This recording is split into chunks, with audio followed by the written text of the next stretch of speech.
appeared before the Congressional Committee to tell what I knew of activities which might lead to an attempt to set up a fascist dictatorship. The potential for the disastrous rise of misplaced power exists and will persist. The very word secrecy is repugnant in a free and open society. And we are, as a people, inherently and historically opposed to secret societies, to secret oaths, and to secret proceedings. President Bush signed a formal agreement that will end the United States as we know it. And he took the step without approval from either the U.S. Congress or the people of the United States. The secret organizations of the world power elite are no longer secret. It's known as the Bilderberg Group. Could their objective be world domination? I'm Jim Tucker. I've chased Bilderberg for 30 years.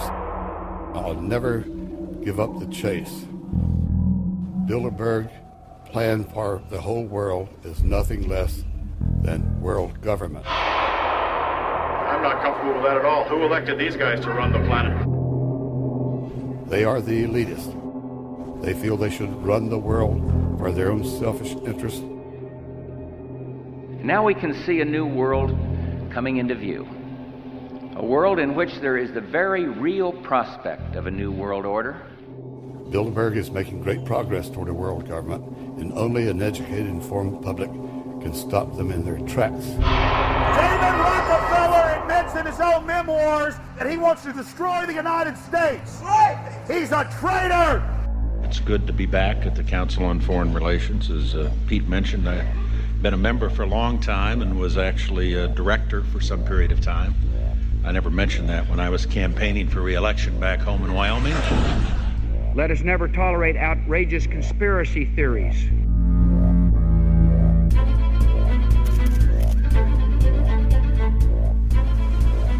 I need you to move off the property, please. Some shots were fired.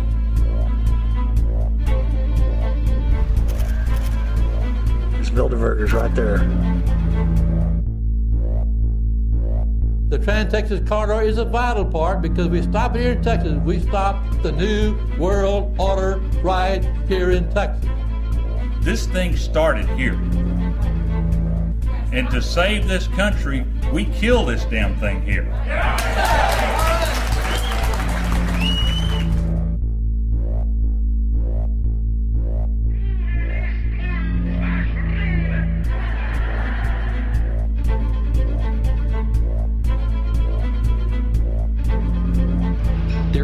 A chance for the President of the United States to carry out a phrase his father used, and that is a new world order.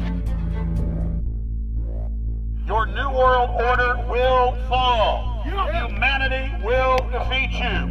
The answer to 1984 is 1776.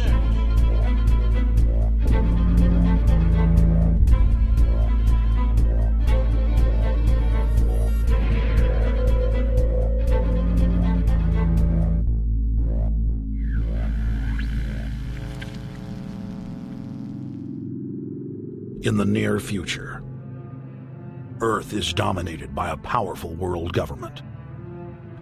Once free nations are slaves to the will of a tiny elite. The dawn of a new dark age is upon mankind. Countries are a thing of the past. Every form of independence is under attack, with the family and even the individual itself nearing extinction. Close to 80% of the Earth's population has been eliminated. The remnants of a once-free humanity are forced to live within highly controlled, compact, prison-like cities. Travel is highly restricted. Superhighways connect the megacities and keep the population from entering into unauthorized zones. No human activity is private. AI supercomputers chronicle and categorize every action. A prison planet dominated by a ruthless gang of control freaks, whose power can never be challenged. This is the vision of the global elite, their goal. A program of total dehumanization, where the science of tyranny is law. A worldwide control grid, designed to ensure the overlord's monopoly of power forever. Our species will be condemned to this nightmare future unless the masses are awakened to the New World Order master plan and mobilized to defeat it. Erected by a secretive group, the Georgia Guidestones are a testament to the elite's plan for a world religion, global laws, with a global court and army to enforce it. And set in stone, it is written that the population never rise above 500 million.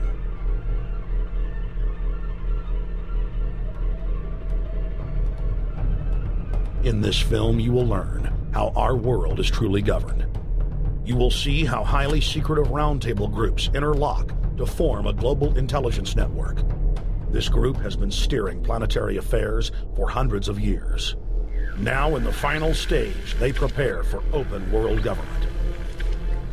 A goal tyrants throughout history have lusted after.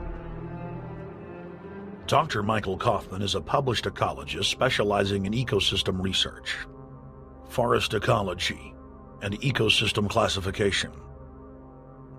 Dr. Kaufman played a key role in blocking the ratification of the Convention on Biological Diversity in the U.S. Senate.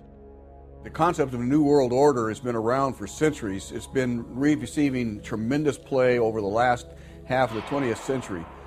George Bush, the first senior president, George Bush, used it a lot in his speeches and really implies that he really wants to see a order in which we have a universal or a global type of governance in which every human being on planet Earth is ultimately responsible to policies that are being formulated at the international level. It is a big idea, a new world order.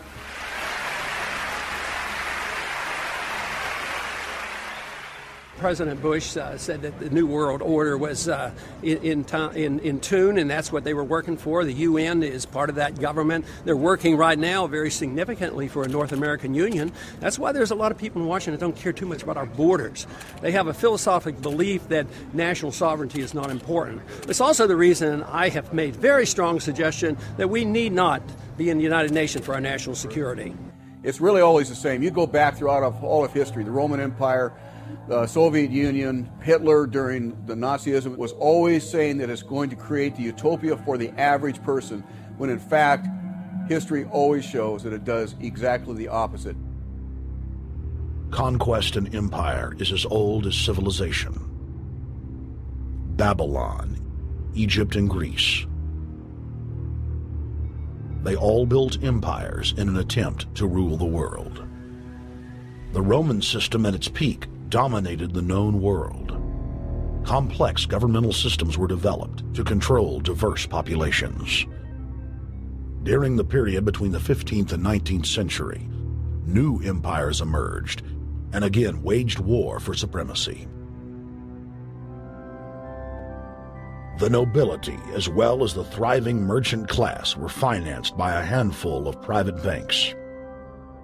Many of the great money houses would hedge their bets and finance both sides of a war.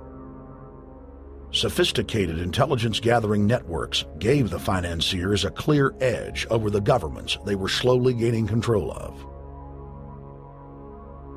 On the 18th of June, 1815, agents of the British arm of the Rothschild family looked on as Emperor Napoleon Bonaparte fought desperately to save his army from the jaws of a British-Prussian pincer attack. A Rothschild agent was able to get the news of Napoleon's defeat at the hands of Lord Wellington to Nathan Rothschild, a full 20 hours before the news reached London. Nathan, the head of the British arm of the Rothschild family, put out the rumor to the London Stock Exchange that Napoleon had won the war. Stocks plunged by 98%, and Rothschild was then able to buy up the entire British economy for pennies on the pound. When the news of Napoleon's defeat finally arrived, stocks soared. Britain was now the undisputed ruler of Europe, and Rothschild ruled England. The already dominant British Empire grew even more aggressive. Her troops and bureaucracy spread across the globe. the sun never set on Britannia's holdings. The banking cartel funded, in fact, since about 1800, they have funded both sides of almost every war. And of course, they're getting the interest off of the loans that they've given the various governments and the wars that they have actually helped stimulate and create. By 1900, Germany was a rising force and a leader of the Industrial Revolution. World War I, for instance, there was absolutely no reason to have World War I, except that it was an ideal opportunity for the banking cartel to make a pile of money by funding both sides of that particular war. On June 28, 1914, the heir to the Austrian-Hungarian throne, Archduke Franz Ferdinand, was assassinated while traveling in a motorcade.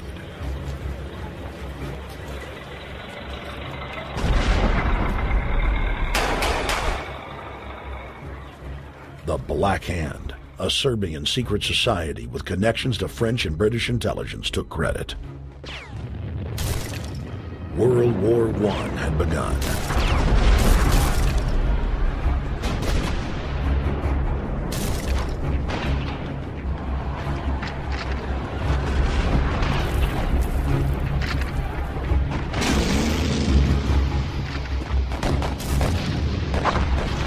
Armaments companies financed by Rothschild-controlled banks in Germany, France, England, and Austria bankrolled all the factions.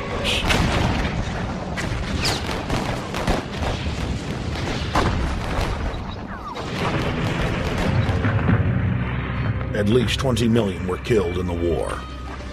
It was a conflict so terrible the people vowed to never fight again. They dubbed it the war to end all wars. Question is, why did they want war? Well, first of all, is money and power. But secondly, they wanted to create the League of Nations. They had this in their plans all along, and as a consequence, once the war was over or about to be over, they began to formulate this idea of a League of Nations, so this would never ever happen again. Hundreds of years of practice made the British experts at hiding their empire behind puppet governments and councils.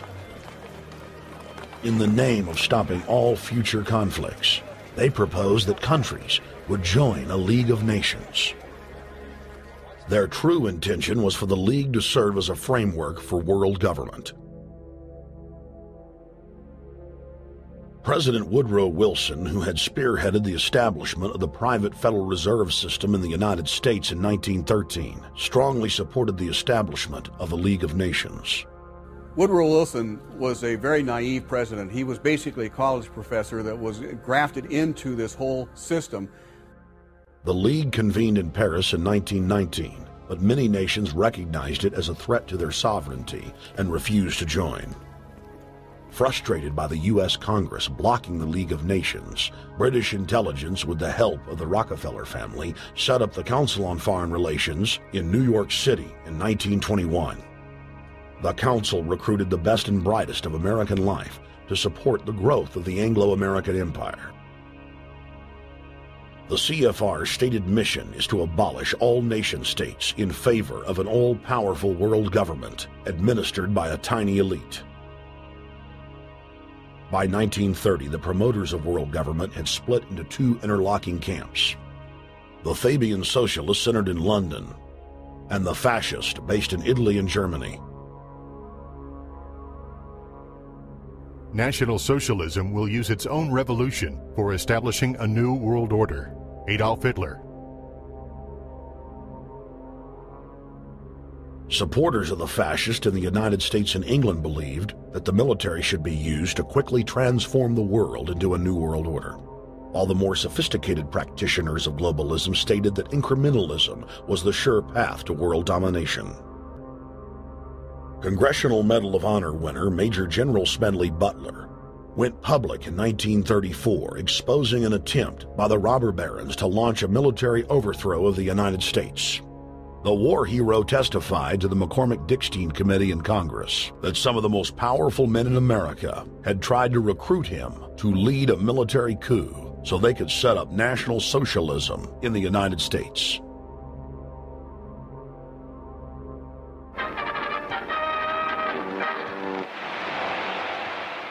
I appeared before the Congressional Committee the highest representation of the American people under subpoena to tell what I knew of activities which I believe might lead to an attempt to set up a fascist dictatorship. I was supposed to lead an organization of 500,000 men, which would be able to take over the functions of government. The fascist had also made deep inroads in England. Edward VIII, King of England, was forced to abdicate the throne because of his public support for Hitler. Was es sich dabei nicht nur das negative Problem der Bekämpfung dieser Lehre und ihrer Organisation handelt, sondern die Durchführung der positiven Aufgabe der Gewinnung des deutschen Arbeiters für den nationalen Staat.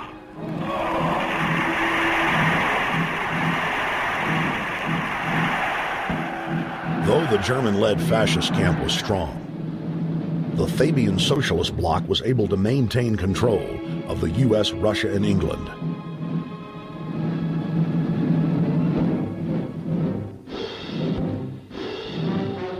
In the build-up to World War II, and during the conflict, the bankers again financed both sides, just as they had done with Napoleon.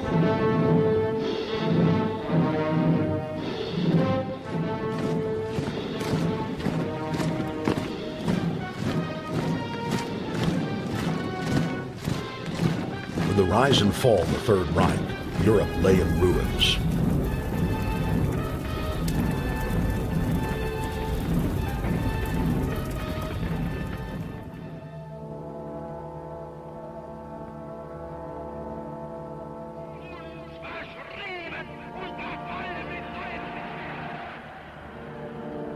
Once again, the elite claimed that only global governance could save humanity from certain destruction. And this time, the elite would succeed in setting up their world body.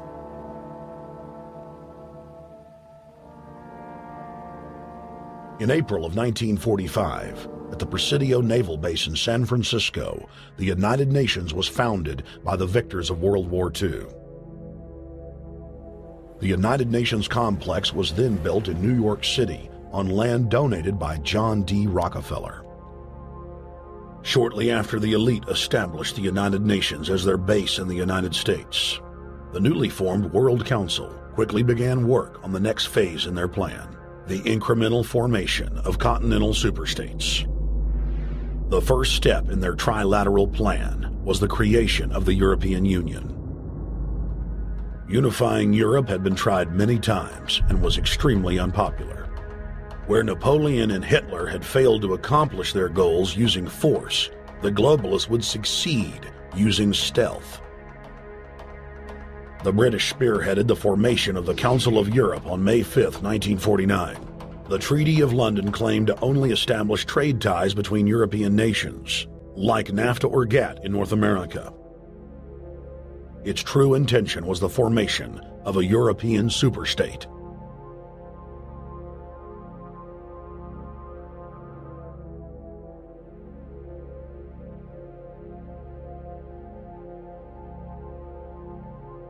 In 1954, the elite of the planet met in secret at the Bilderberg Hotel in Oosterbeek, Holland. The Bilderberg Group would later admit that their mission was the formation of the EU. Once the EU was established, under the guise of trade deals, a North American Union and Asian Union would be formed. The three interlocking superstates formed the core of the global government, while the United Nations would serve as a world regulatory and enforcement body over the Third World subregions. The Bilderberg Group consists of the heads of all of the managing roundtable groups that steer individual countries. Picture the elite power structure of the world as a giant pyramid, with only the elite of the elite at the tip top of the capstone. The group has been so secretive that until the mid-1980s, the controlled corporate media denied its existence. Into the late 1990s, coverage only consisted of rare one-line mentions.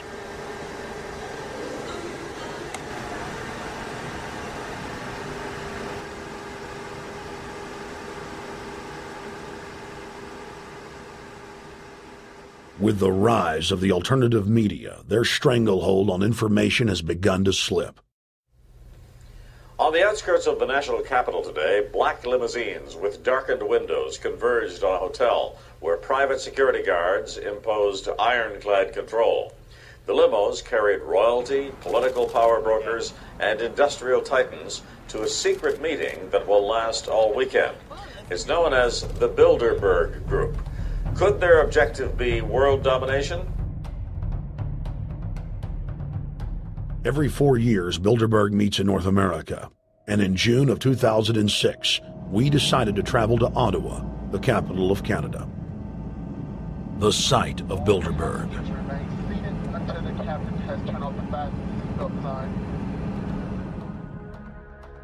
In Bilderberg's long history, many reporters attempting to cover the group have been harassed, detained, and even jailed. I jokingly reassured my cameramen that the horror stories we'd read about were probably exaggerated. I was wrong. We know reporters get detained at airports. People aren't let in. We know people get sent to the jailhouse for 3 or 4 hours. It happens every time. Well, it happened to Alex Jones this time. They admitted, Bilderberg, that they've had pressure put on them by the government to heighten security, and that's why all this happened. Yes, I was told that by 2 separate people. They scoured our records for hours yesterday and hours today, trying to find something on us, and of course there was nothing. It was just scary. I mean, I've been all over the world, and I've never seen anything like this. It was like hours of humiliation. And they said, "What are you here for?" And I said, "Well, I'm here to, cover the media, covering a political event. I hope to talk to some members of Parliament." I was answering all the questions. It was clear I wasn't a threat. It was clear I didn't have any criminal record. It was clear I was press. It was clear I was coming to interview people. They were going to deny me. They told me earlier that I was probably going to be denied, and then you guys showed up, and everything changed. So what's your plan now? My plan is to go out and try to interview Jim Tucker, try to go down to the Bilderberg Group and maybe catch some of them still arriving, and try to still make a documentary.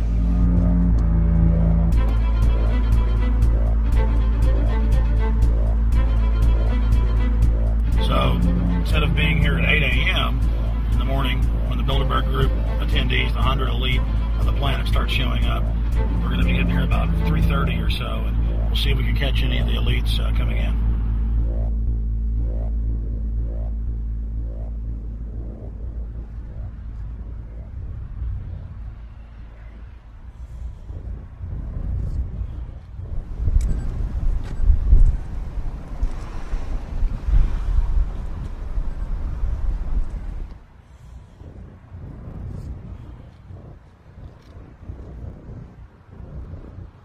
What do you think is on the agenda for this edition of the Bilderberg Society's annual meeting?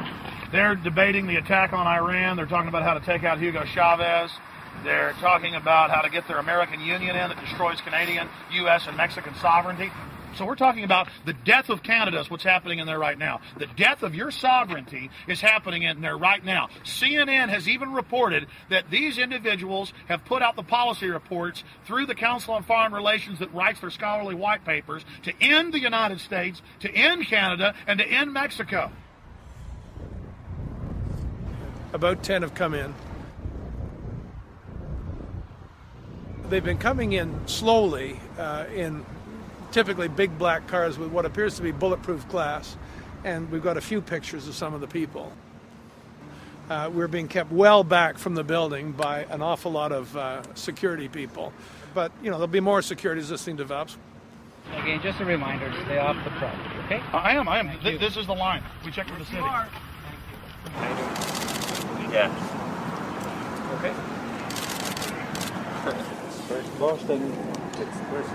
That's the ex-president of Ireland? Maybe? Okay. Danny will know. I came here from upstate New York. I booked a room way in advance. When I checked in at 10 o'clock at night, they told me I had to be out at 8:30 in the morning. And so, of course, I complied to what they wanted. I wasn't happy about it because I had been tired. I drove quite a long way. Then I went down to have something to eat, and I just saw a bunch of security here, and I was wondering what was going on, and I asked questions. And they said they were having a wedding or they were having some sort of reception. So I decided to ask a couple more questions because I thought it was kind of weird.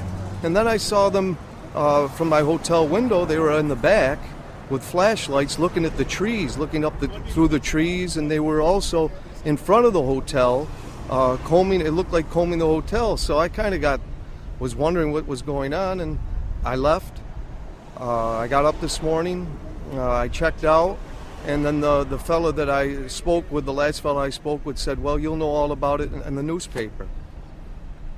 Well, I didn't have to wait because there was a group of people out here telling me everything that was going on.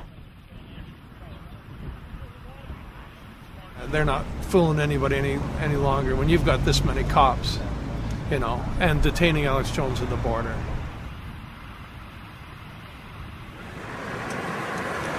Get them on both sides.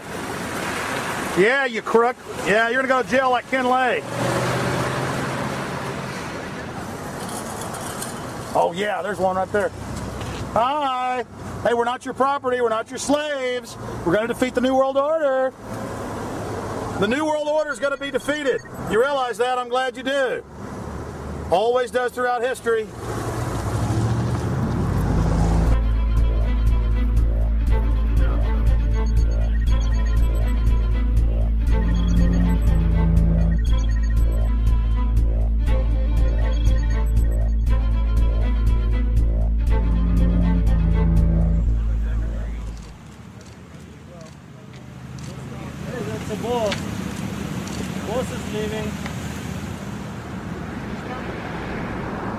Etienne Davignon is the honorary chairman of the Bilderberg Group,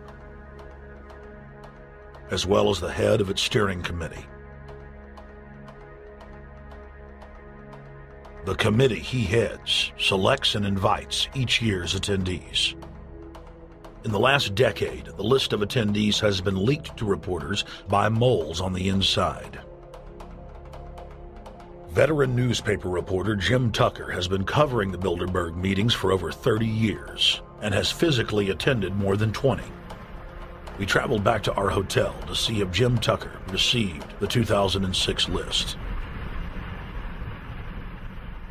First heard about Bilderberg in 1975, and I said, I don't believe it.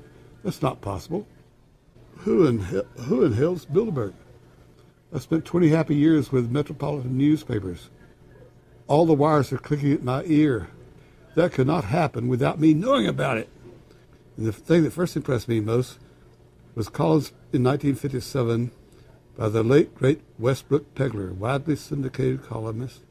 He wrote 2 lengthy columns about how approximately 100 leaders of international finance, heads of state, high public officials were meeting behind armed guards and closed doors on Jekyll Island, sealed off. What are these powerful internationalists doing? And why is it so secret? Why do they have armed guards outside? Why is it sealed off? The newspapers totally ignore it. Not a word. Total blackout in the United States. Since then, I've never stopped pursuing Bilderberg or the whole international gangster organization led by Rockefellers and Rothschilds as they manipulate the world for their own selfish interest.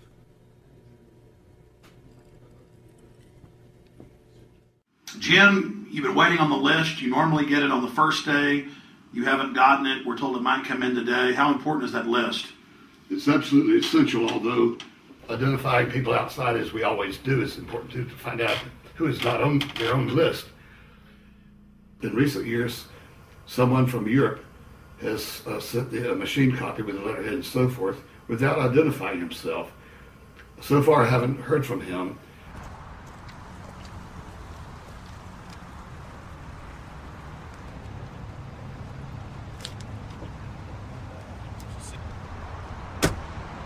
Well, Bilderberg assumed that name in 1954 at their first meeting as Bilderberg at the Bilderberg Hotel.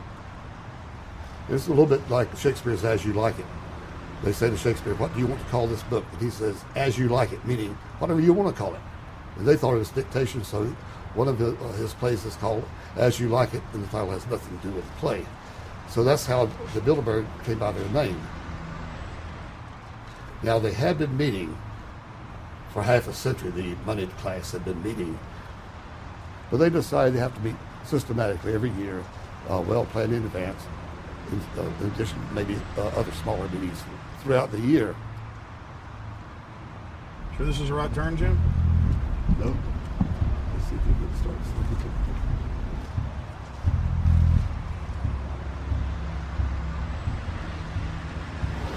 This is the global government. They are setting the world agenda.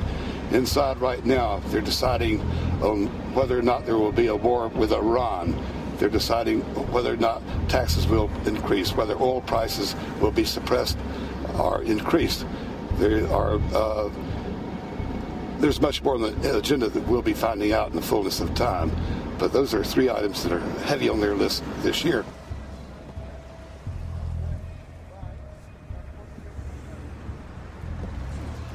This is Jim Tucker, ladies and gentlemen. Yes. 27 years covering these crooks. Mr. Tucker, pleasure to meet you. The media said he was crazy, it didn't exist. Now we forced him. 120 of the world's most powerful men, heads of state from Europe, high officials of the United States government, Treasury, White House, state, defense. They're setting the world agenda now. The reason they want secrecy is because they're doing evil. Evil is done under the cover of darkness. Good works are done in the sunshine.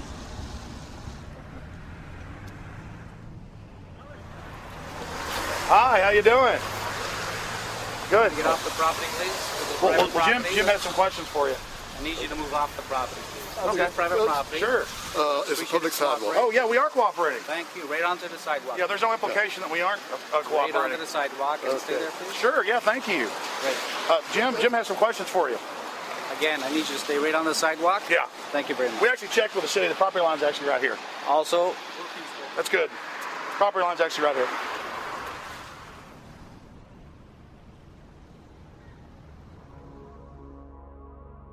We are on the verge of a global transformation. All we need is the right major crisis, and the nations will accept the New World Order. David Rockefeller. It's David Rockefeller and the Corn Black at the beyond the hotel, and they had no bodyguards. One of my friends shouted, "Hey, Rockefeller!" and he turned back and he was afraid. My name's Rene. I'm from Manitoba. Drove about 26 hours to get here, just to show that I'm against the Bilderbergers, just to fight for my freedoms, fight for my rights, make sure that my children can grow up in a free country. My name is Daniel Estrelin, and I've been doing this for the last 15 years. I'm from Canada. I'm very proud of my country because, as you can see, there are a lot of people covering the Bilderberg conference. Last year, it took me 14 and a half hours to get to Munich. I was pulled off a plane in Milan. I was pulled off a plane in Munich. They interrogated me 4 hours in both places. I was able to call a friend, a journalist in Rome, as a result of his presence and others. Calling the Foreign Ministry Department in Italy, they backed off and they let me go.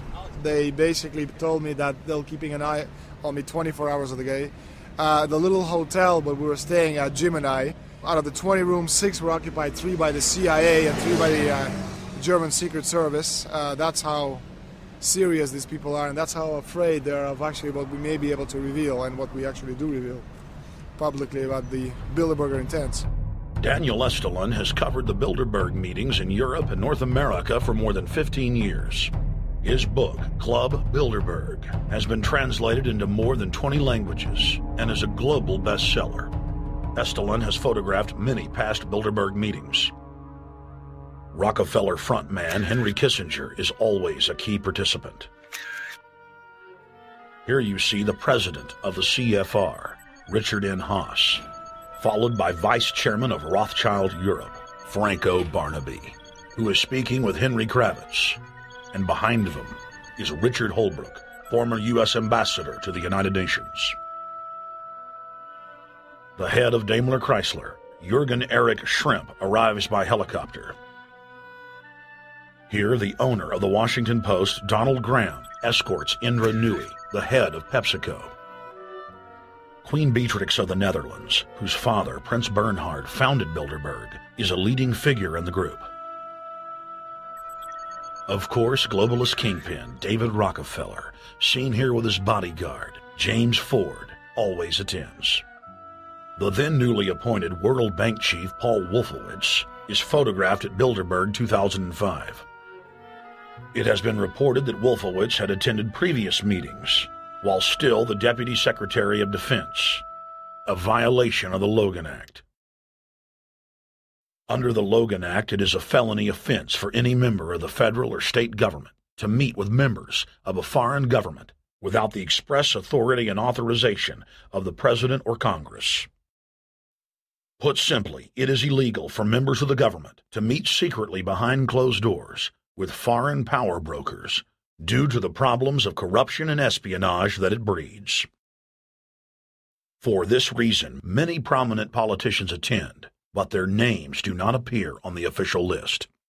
Despite the Logan Act, the governor of New York's name, George Pataki, does appear on the list, and we were able to catch the governor on tape walking with David Rockefeller at Brook Street.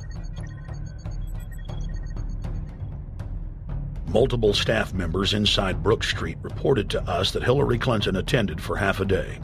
Several armored limos with diplomatic plates did arrive with police escorts and offloaded their passengers in the underground parking garage out of the sight of the press. Former World Bank President James Wolfensohn sardonically stared at our cameras. They're upset about the fact that they're being exposed. Well, I'm sure they are. I mean, look at the tinted windows. They don't want to be seen. They don't want even anybody to know they're here. So I'm sure they're ticked, and that's why we're here to try to expose them. Do you think that they were angry that they were on the front page of the local paper today? You think they're in there reading it right now, Jim? Yes, I don't think they're happy about it. They prefer nothing at all, no publicity. They prefer absolute secrecy. Yeah, you better look away. We're not your slaves. You don't own me.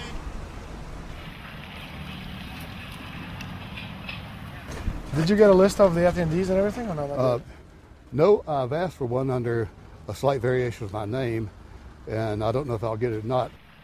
Also, it could happen today. For the last 3 years, I get back to the hotel. And there's a copy there waiting for you. For somebody who does not identify himself. I mean, I'm not just not revealing the source. I don't know the source myself. But the facts, because they want the Bilderberg letterhead on it, and makes a nice memento. Perfect. Alex. Yeah. That's Chalabi, eh? You think Chalabi? No, I don't think. I know. It looked like Chalabi, and it was a fat guy. Yeah. That was Ahmed Chalabi? Yeah. Oh, my God. Then they're really going to attack Iran.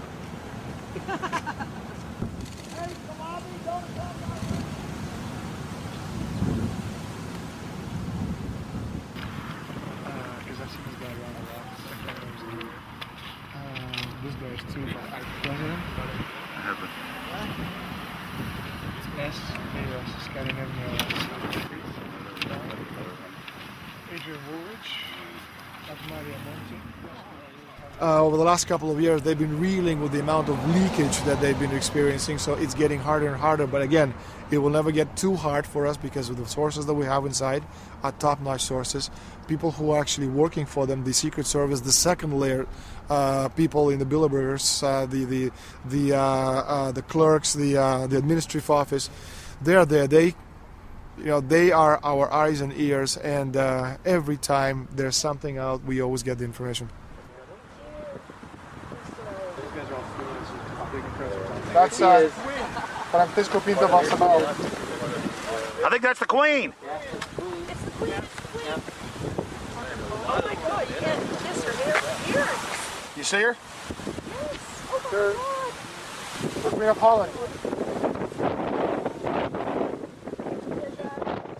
What usually happens, the Secret Service guys who are protecting the Bilderberg delegates, the staff, the cooks, the chefs, when they actually get to see and to hear what some of these nasty people are talking about, they're the first ones to look for us and the first ones to make sure that we get the information from the meeting. We're very rigorous with information that does come out. We double, triple, and quadruple confirm the sources, make sure that all the information checks out. A lot of the stuff, the Bilderbergers have planted information, make sure that this disinformation nullifies the accuracy of the reporting, which is why we never publish the first thing we hear.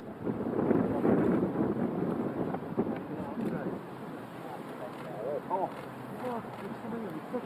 the guy That looks like Rockefeller. The decisions that these people take, again, they're not only decisions affect business community, they affect politics, business, environment, across the entire spectrum. And these decisions are made and taken by a very elite group of people behind closed doors this year at the Brook Street Hotel. We are not privy to these decisions. We're not allowed to know what they're talking about. But we'll definitely feel the consequences of these decisions over the next 12 months when events which apparently by accident seem to happen, in fact, have been planned right here this year at Brook Street Hotel between 8th and 11th of June. What does it do when you get 120 of the most powerful people in the world getting together to have meetings with government officials? I mean, that's amazing. Well, it is what I mean is that they're planning the corporate agenda. They're not planning the democratic human journey agenda, in my opinion. Mussolini had a definition, is when the interests of the corporation take completely over from all other interests, and that's fascism. He said it should probably be called corporatism. Well, call it corporatism, call it fascism, call it neo-lib, neo-con. There's a whole variety of political words, depending on which side of the stripe you come from, to start with, which describes the thing. But what they are describing is the complete end of democracy, the end of what matters to people, the end of what happens to the human journey. And for that reason, I think this is revolting. Ladies and gentlemen, we're here in Canada today to stand up against the Bilderberg Group that is attempting to get rid of the sovereignty of the United States. The truth of your world government has now been exposed. We know you are ruthless. We know you are evil.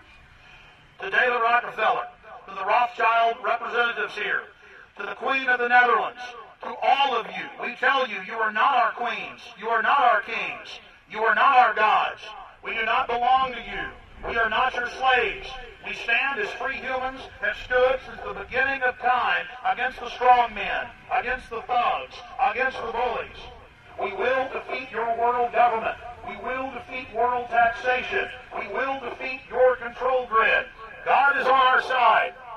I stand before the creator of the universe, and I ask the creator of the universe, as our founding fathers did in 1776, to lead, guide, and direct us, and to give us the power and the foresight and the understanding and the will to stand against your entire agenda, including your final plan of world population reduction of 80% that Henry Kissinger penned in 1973.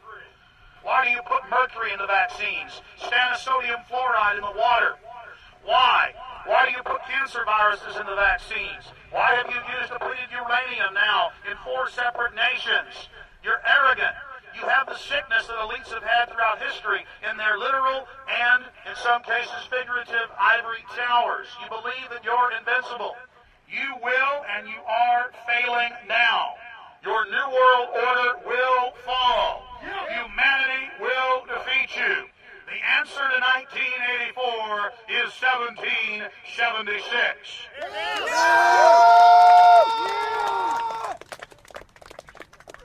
Bilderberg is an elite organization, and the way it works, the protocol of the meetings is the staff, after they're vetted out, they're told exactly how they're supposed to behave themselves, meaning that they can never address the attendees, they can never speak to them unless they're spoken to first, they can never look them in the eye. They have to approach them from the right side, the people who are right-handed, and from the left side, the people who are left-handed. They can never look them straight on. And needless to say, all the information that is being spoken during the conferences is under no circumstances allowed to come out. That's what they're told. They're threatened with not being able to find another job anywhere in the sector if they reveal any information to the press.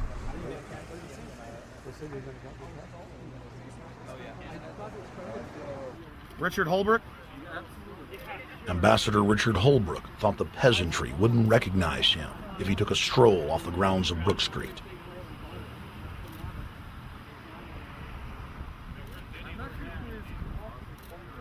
Holbrooke cackled when I told him that we were not his slaves.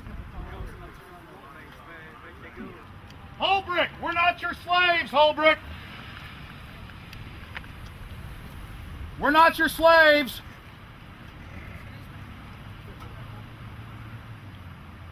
Holbrooke, we don't belong to you.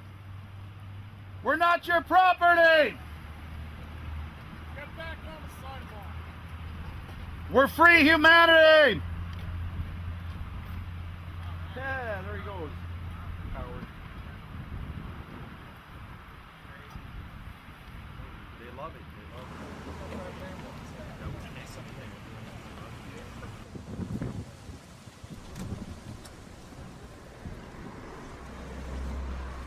Okay, we're going to be going around the back here, guys.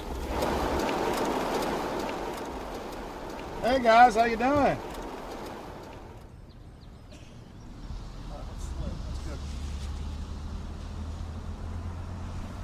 There are several rings of security service. The American delegation at every Bilderberg meeting is usually protected by the CIA and a special division of the U.S. Army. The British delegation is protected by the MI6. Israelis usually are protected by the Mossad. The Ottawa police, in this case, working for the security, they have very little, actually they don't have any information at all on what the meeting is about. They don't even know who the Bilderbergs are. Then there's an elite private firm protecting the perimeter, doing all the dirty work, such as shooing off the photographers and bothering the protesters. But, you know, that's like piddly stuff. All the heavy stuff is done by the security service, such as the CIA, MI6. Some years ago, my legs were a little bit stronger than they are now, and I crept over a fence under cover of darkness and approached. The cops started yelling and pointing at me, so I ran with speed I didn't know I still had, and some shots were fired, but they were far above my head. I mean, they were intimidating, but they were not really trying to kill me. Not when sharpshooters are fired far above, 20 feet above your head. Bilderberg was founded by David Rockefeller and the Rothschilds of Britain and Europe. They're still the main powers. Baron Evelyn de Rothschild, a male, attended for many years. Rothschild is still represented. You'll see them on the list of participants. Somebody representing the Rothschild group. They are the main powers behind Bilderberg. The Dutch Royal Shell is part of the Queen's fortune. Of course, the Rockefellers have always had heavy oil interests. That was the original source of their old money from the old man. Jim just got the official Bilderberg letterhead list from his mole inside the Bilderberg group. Let's go look at it. Wall Street Journal.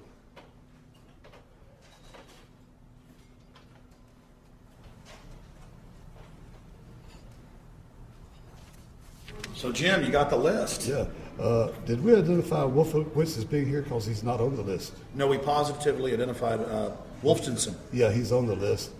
Yeah, there's Wolfenson right there, James Yep. Wolfenson. But aren't there always people who aren't listed? Yep. Over the years, we've identified like sometimes one, sometimes three people who are not on their own list who have attended. Now, I think what is very difficult for most people to understand is how such a small group of 125 men and a few women control a population base of 6 billion people. Actually, it's much easier than you think. These people work on what I call systemic methodology, meaning that you take a pie, just imagine you take an apple pie and you slice this apple pie into lots of very small pieces, and you put in front of each one of these pieces your men or women of trust.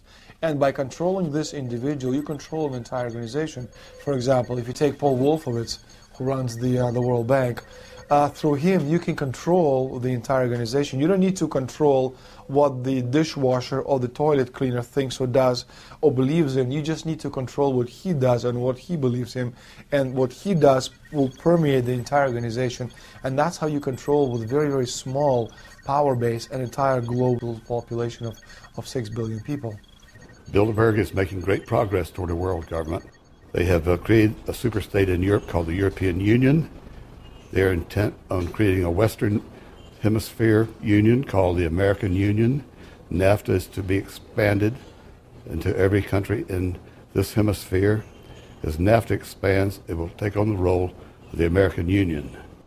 And only an educated, informed public can stop them in their tracks.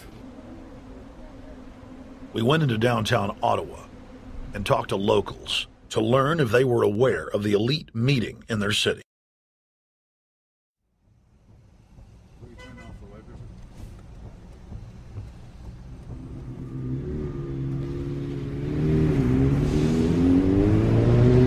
Hey guys, attention just for a second. I just need to tell you that a group just met here in Canada, and they're trying to get rid of your sovereignty, merging you with the U.S. and Mexico. See, it's not funny. I'm serious. And your news isn't going to tell you about this. This is deadly serious, so I'm just letting you know, and I'm telling you about it. As they say, they are the guys that run the world. They make the decisions for we, and we just carry it out. Sir, did you hear about the Bilderberg Group meeting here in town, the 120 most elite people in the world? No. Hey, did you know that the elite's meeting here in town right now? Have you heard about it? 120 crime bosses? None of you have heard of it? None of you guys have heard of the Bilderberg Group? They're meeting right now. In the city, around 10% of the people were aware of the New World Order agenda. When we traveled to Parliament, close to half of the people we randomly spoke to were informed.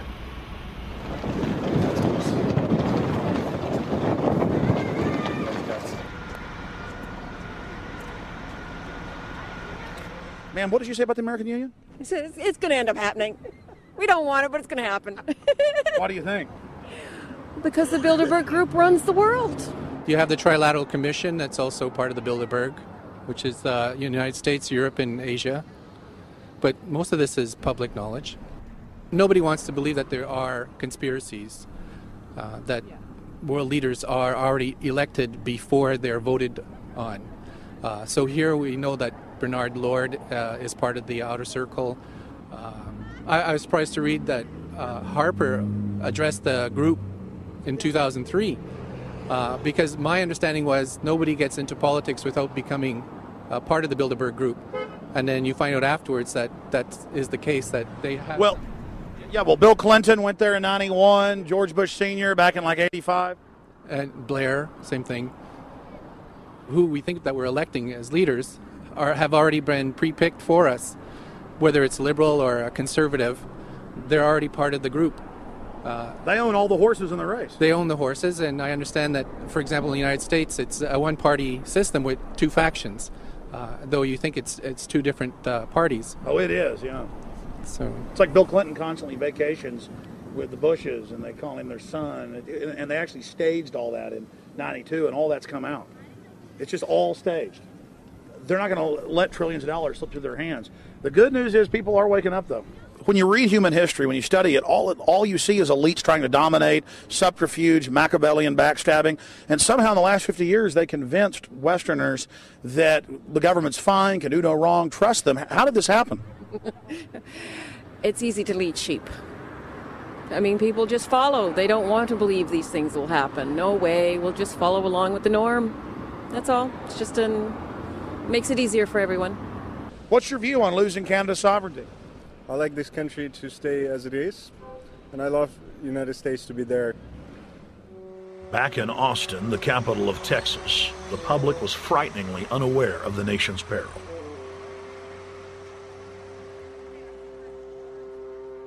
Have you heard about the North American Union? Not really, no. I don't watch TV. No, I haven't. Interesting. I was not aware of that.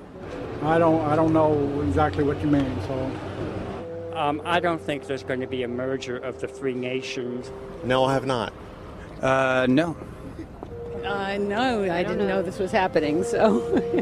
Yes, I have. Oh, you have heard about it? Yes.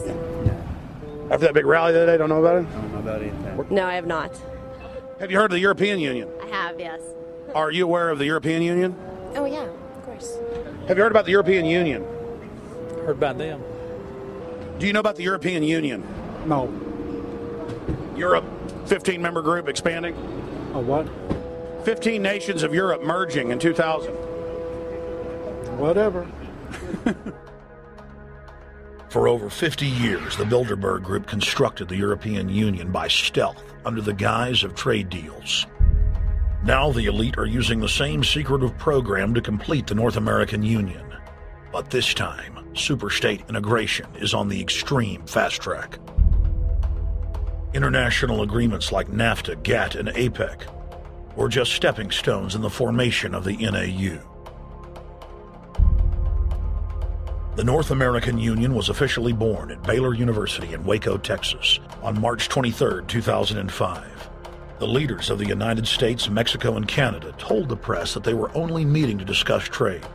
It soon leaked that a secret meeting had been held during the Security and Prosperity Trilateral Summit.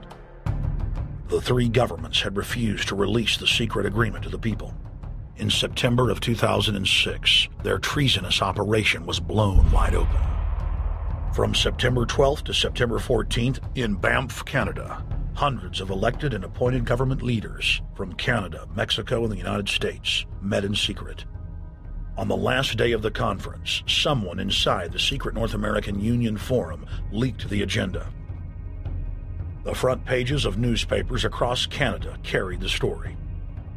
The Judicial Watch Foundation submitted Freedom of Information Act requests to obtain the full agenda and minutes of the secret assembly. Many federal agencies refused, citing national security. The foundation finally succeeded and did receive thousands of pages of documents. The documents marked unclassified are the blueprints of a shadow government ruling by bureaucratic and executive fiat. The pages chronicle an already operating North American Union. Transportation, law enforcement, agriculture, regulation, banking, manufacturing, construction, education, immigration, and even the military are being merged with no input from the people or their elected representatives in Congress and Parliament. One of the first items on their agenda was to stress how important it was that their plan, quote, be carried out by stealth. The controllers also talked about exploiting the public's fears of climate change to push a continent-wide tax to fund the new government. Globalist tool Robert Pastor is incessantly paraded on the world stage as the man behind the North American merger. When he testified before Congress, he pushed the idea of a continental security perimeter that erases national boundaries and merges the security apparatus. The best way to secure the United States today is not at our two borders with Mexico and Canada, but at the borders of North America as a whole. In fact, the North American Command, based in Colorado Springs, Colorado, was clearly running the meeting in Canada. For the past decade, the Pentagon has been training with Mexican and Canadian forces and has openly discussed using them inside the United States for disasters and to quell domestic unrest. There are already over 100,000 non-U.S. citizens serving in the U.S. Armed Forces. The Pentagon is now expanding its recruiting centers in Mexico, the Philippines, and Eastern Europe. Big city police departments nationwide are lobbying to change laws so they can recruit non-citizens to join the police force. What we are witnessing is a Red Dawn scenario in slow motion. Tyrants throughout history have brought in foreigners to oppress their domestic populations.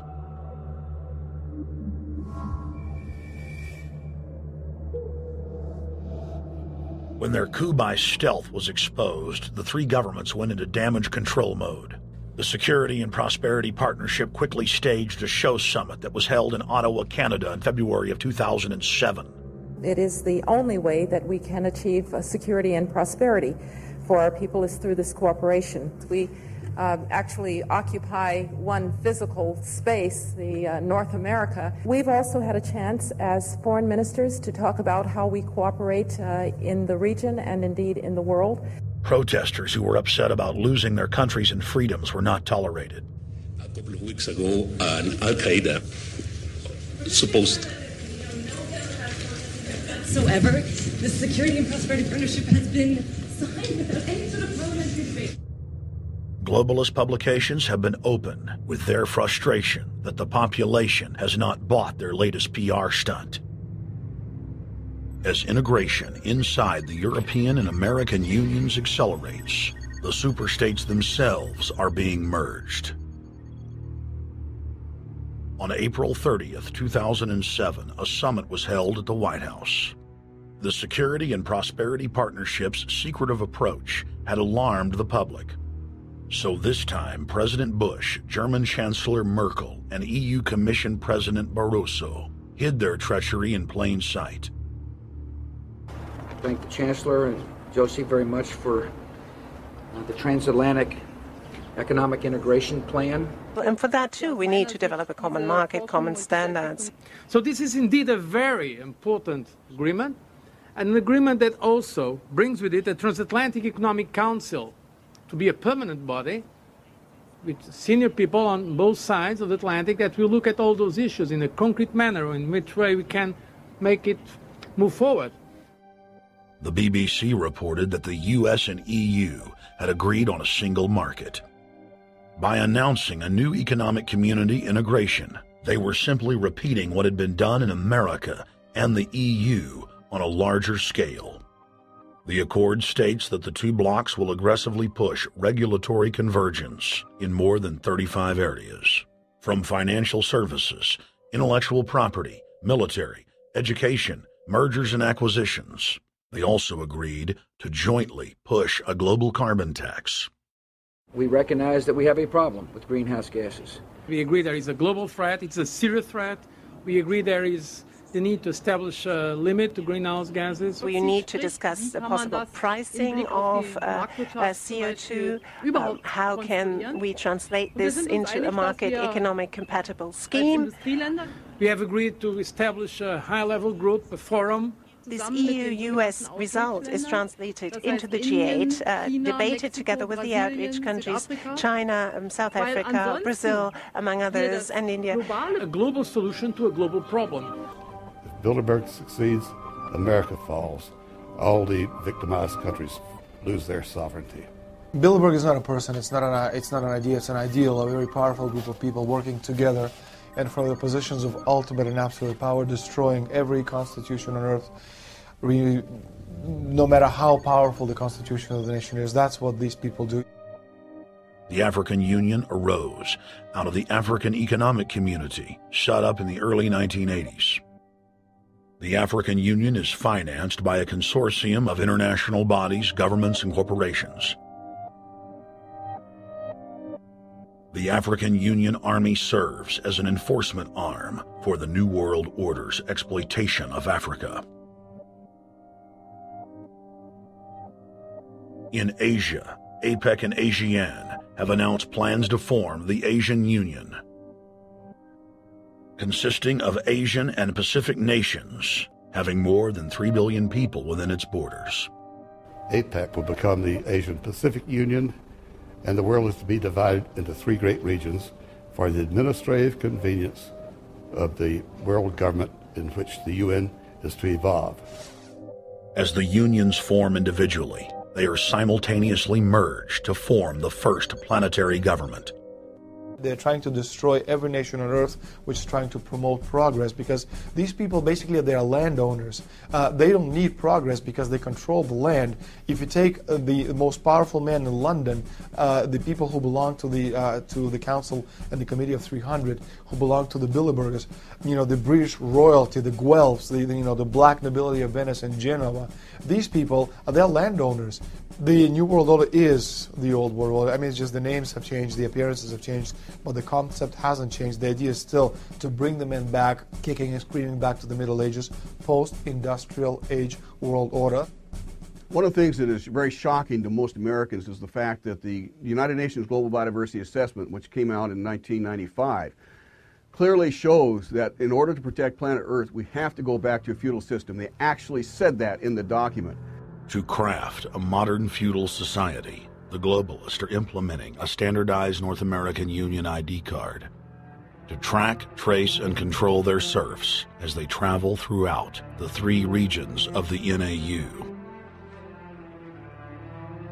Building on the massive displacement of humanity caused by globalization, the New World Order is rapidly constructing the physical infrastructure of the North American Union, the NAFTA Superhighway Control Grid. I'm Arthur Peterson, Colonel retired in the Army. I see things today that are happening that would make my friend who died in World War II turned over in their grave.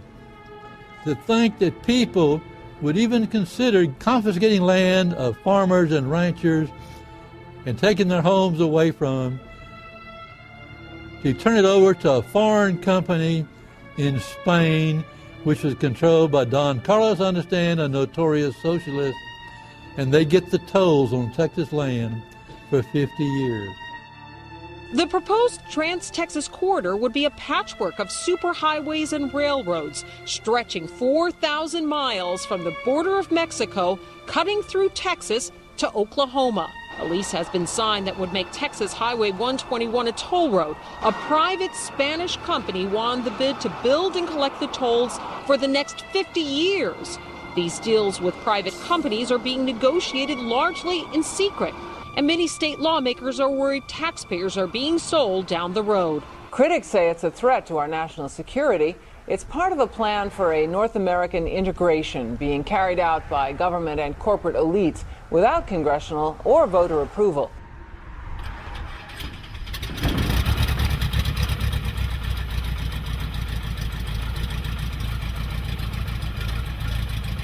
We took to the air over central Texas to get a bird's eye view of the Trans-Texas Corridor, which is under construction and will form the heart of the Trans-NAFTA superhighway system.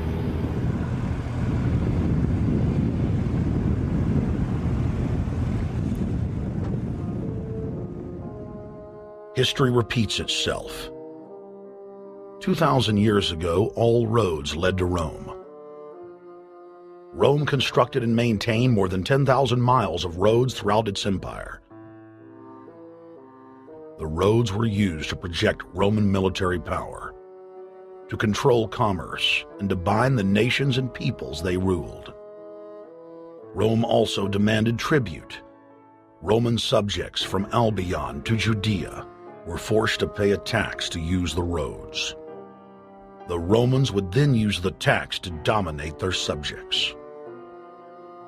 Today's superhighways are a powerful tool in the globalist arsenal. They are instrumental in tearing down national borders and merging nation-states into larger confederations. Foreign governments and corporations are predatorily seizing infrastructure across North America, but nowhere has their attack been greater than in Texas.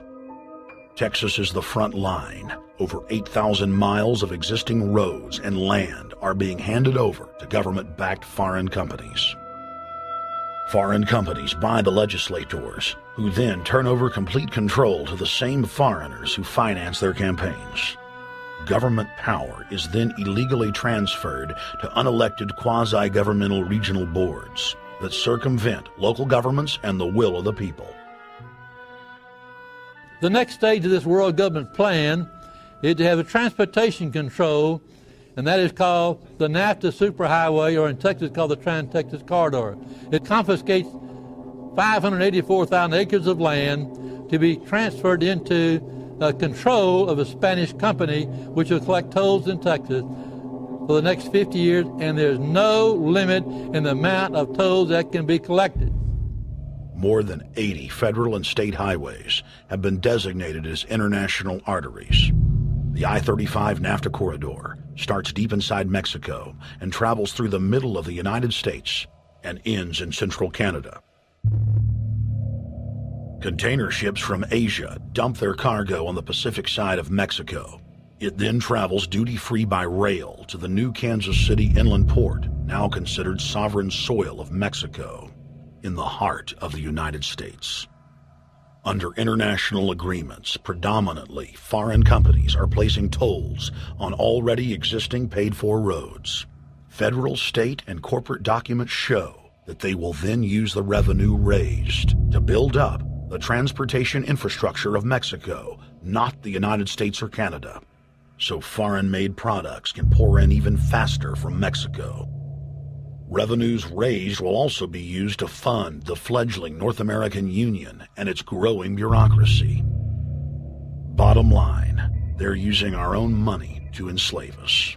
First of all, they're proposing a North American tribunal, which would be similar to what we have in Chapter 11 of the NAFTA agreement, which is trumped by international law. The U.S. Supreme Court and our Constitution could potentially be rendered invalid, and what we would have is new North American business law that would trump what we have here in the United States. What is also interesting to note that the NAFTA headquarters is in Mexico and controls the United States trade and rules against the United States Congress, and no one seems to challenge it. it's very probable and probably inevitable that our right to bear arms would be challenged in a North American court. So this is just an example of what's happening and what's being proposed. We want to keep our trial by jury system. We want to keep our right to keep and bear arms. We want a system where we have a Supreme Court and not have a tribunal that will be superior to the Supreme Court. In 2005, Cintra, a Spanish-owned company, signed a secret agreement with the Texas Department of Transportation to erect toll roads on existing roads and to toll new roads that were completely paid for by tax dollars. There are people, believe it or not, in Texas who don't know what the Trans-Texas Corridor is. TTC 69, which they'll have the environmental hearing starting this spring on, runs through my part of the state. And there are people over there who have no idea what's fixing to come in their backyard. TxDOT, an unelected state agency, claimed that the agreement with the foreign company was even secret from the Texas legislature.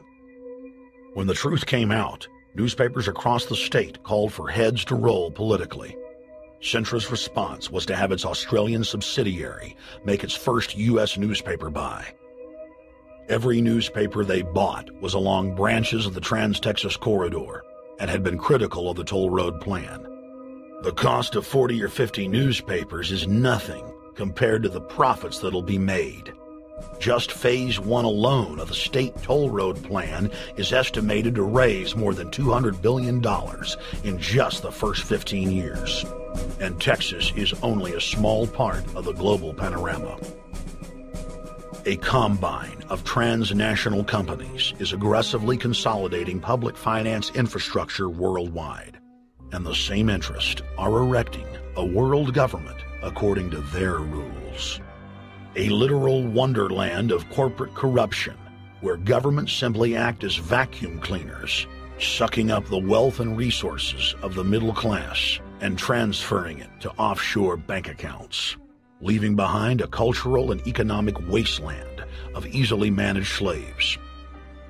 The whole purpose about the North American Free Trade Agreement is not about trade, it's about control.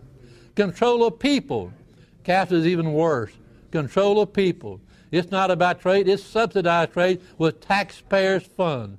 This thing started here. And to save this country, we kill this damn thing here. To stop it here in Texas, we stop the new world order right here in Texas. Polls consistently show that over 90% of the people are against the NAFTA highway systems and its toll roads. As the people learned of the threat, they got angry and took action. Our ranch is part of the original Spanish land grant, and I would love to not have to give it back to Spain.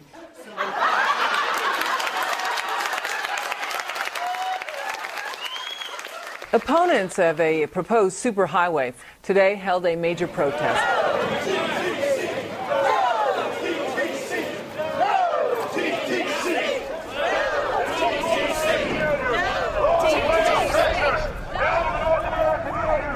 A majority of Texas counties have voted to resist the plan for a North American Union and have vowed to block the construction of its infrastructure.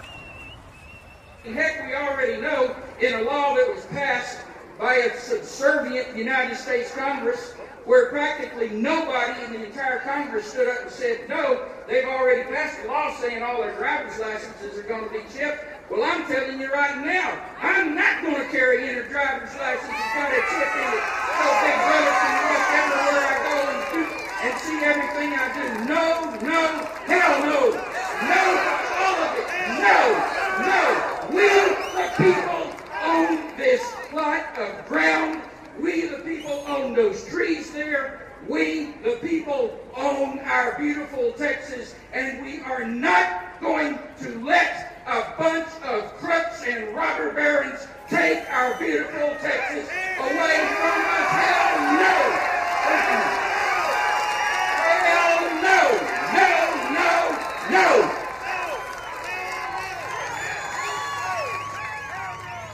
RFID tracker chips embedded in state inspection stickers and toll tags are already being used to track the population. The new system is also meant to control growth and steer development through so-called smart growth. smart growth, which is nothing more than an effort to bring control into the cities. You have the Rewilding of America and the Wildlands Project, the Convention on Biological Diversity, which is to control our rural population. Toll roads on interstate highways nationwide are walling off exit ramps to small towns and rural communities, and are creating ghost towns by design. This trend is accelerating under the NAFTA highway system and is meant to rewild more than half the country. All of these things are designed to bring more and more control to bureaucracies rather than to the independent individual, the sovereign individual of this nation. What brought me into this whole discussion was the fact that while I was doing this multi-million-dollar research effort in the 1980s and early 1990s, I became aware of an agenda basically to lock up one half of the United States into wilderness corridors and reserves. What's called the Wildlands Project, but it was also a key cornerstone of the United Nations Convention on Biological Diversity. It was during that study in which I began to realize that this was not an effort to protect the environment, but an effort to control you and I. They were dividing the United States up into little compartments in which they would rip out roads, which they would rip out whole communities and put them back in the wilderness. The federal highway system was designed by Pentagon war planners in the 1950s to serve as a rapid deployment conduit to move ground forces for the defense of the United States during invasion. The unconstitutional Northern Command is now using the highway system as a force projection matrix to dominate populations across the United States. Through federally funded emergency command centers, county and city governments are being quietly federalized nationwide. Billions of dollars per city is being spent to install millions of surveillance cameras. Every town and hamlet, no matter how small or remote, is surveilled. License plate reading software tracks Americans' movements wherever they go.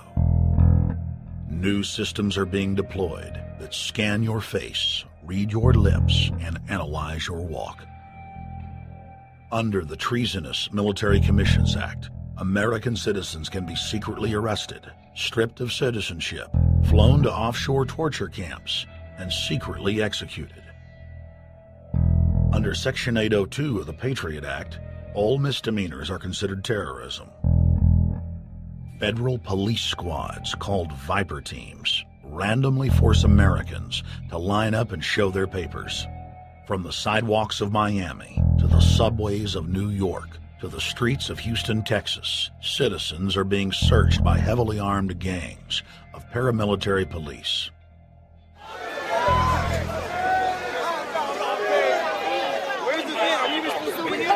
Come on, guys, come in. Yo, can you get that camera off of us, sir? Sir, can you get that camera? United States, First Amendment. All right, but you can get that camera. I'm saying get the camera out of my face. That's what I'm saying. You're on the streets of New York. So what does that mean? I'm saying get that camera out of my face. That's what I'm saying. It's a free country. Fuck wrong with It's a free country. Get this damn camera out of my face. Hey, this isn't Nazi Germany. There's no camera in your face. God. Hey, move to Russia, okay? Yo, Sarge. We can have cameras on the streets. I said get it out of my face. Your guy starts cussing at us out of the blue. I said get it out of my face. That's what I'm saying. It was never in your face.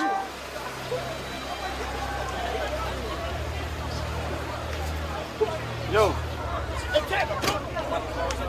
Long before 9/11, the Pentagon was aggressively violating the federal law that bars the military from policing the American people. Coast to coast, for more than 2 decades, teams of troops would just appear out of nowhere and randomly stop cars and search pedestrians. The acclamation accelerated with regular Army searching bags at the Super Bowl and the Kentucky Derby, as well as other high-profile events. Then President Bush signed a Defense Authorization Act, which radically increased the funding for the already bloated shadow government.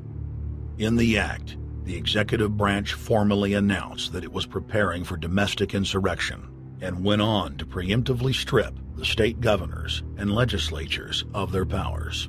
The federal government is openly announcing that it is the only authority as it treats the people and the states as enemies.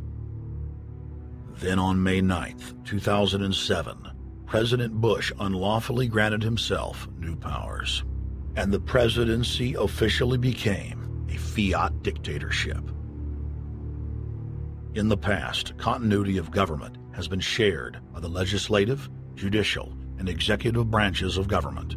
Now, all power resides with the president. For the smallest of reasons, including, in the document's own text, any incident in the world, regardless of location, that affects population, infrastructure, environment, economy, or government functions can trigger, at the president's will, total martial law. It is important to add that the president is merely a puppet of the global crime syndicate and may not use the new powers, but simply pass them on for use by future puppet administrations.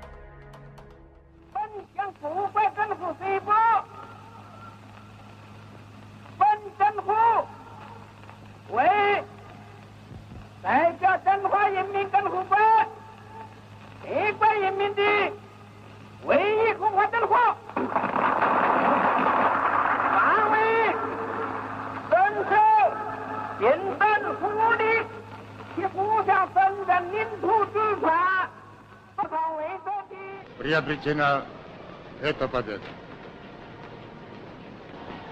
Не забывайте принесенных вами жертв.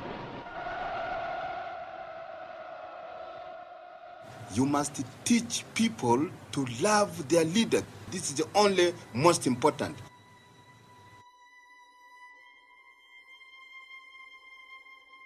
Why don't we learn from the mistakes of our ancestors? Why does humankind find itself bound in a cycle of bloodshed and enslavement? Predatory elites have always rationalized their oppression by claiming that they are superior and have the divine right to rule, when all they really are is a gaggle of ruthless psychopaths, parasitically feeding on the host population until their cancerous movement causes the collapse of the host. There have been thousands of tyrannical governments in history, and less than 10 that can truly be called free. In the 20th century alone, over 150 million people were murdered at the hands of the state. In Russia, the Red Terror consumed the lives of more than 60 million men, women, and children. Hitler's war killed 22 million. During Mao Zedong's reign alone, more than 60 million peasant farmers were killed. And the list goes on. 300,000 innocent civilians killed in Guatemala. More than 2 million souls brutally murdered by the government of Cambodia. 1,500,000 killed in Turkey. 300,000 in Uganda. 800,000 plus hacked to death with machetes in Rwanda. Sadly, there are too many examples of innocent families being exterminated by their governments on an industrial scale to name them all. It is a historical fact that the state is the #1 cause of unnatural death. If you take the 150 million people killed by power-mad government in the last century and divide it by 100,000, the number of souls lost would fill the biggest sports stadium, packed with 100,000 screaming fans, 1,500 times over.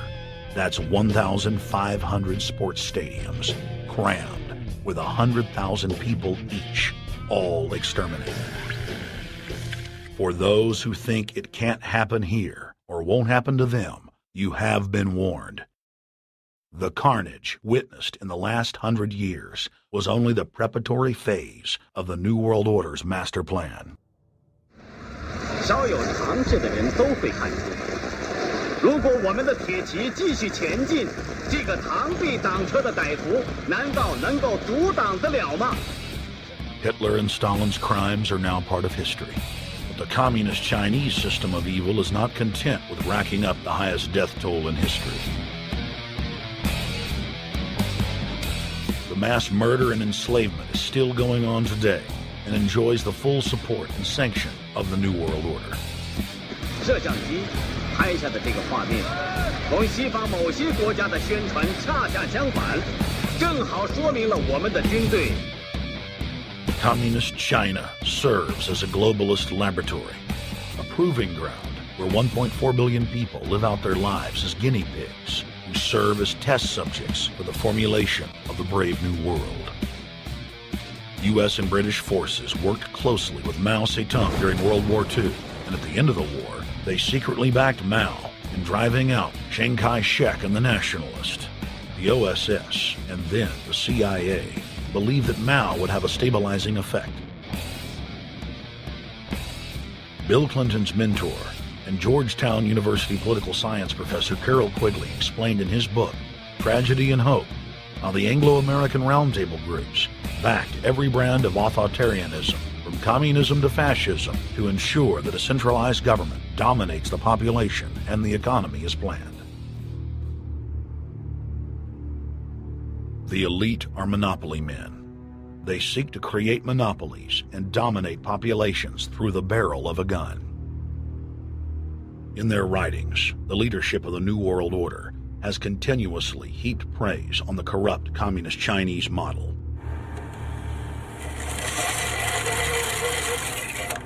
In August of 1973, in an article written by David Rockefeller for the New York Times, Rockefeller openly lauds and endorses Mao Zedong's actions, while celebrating their command and control system.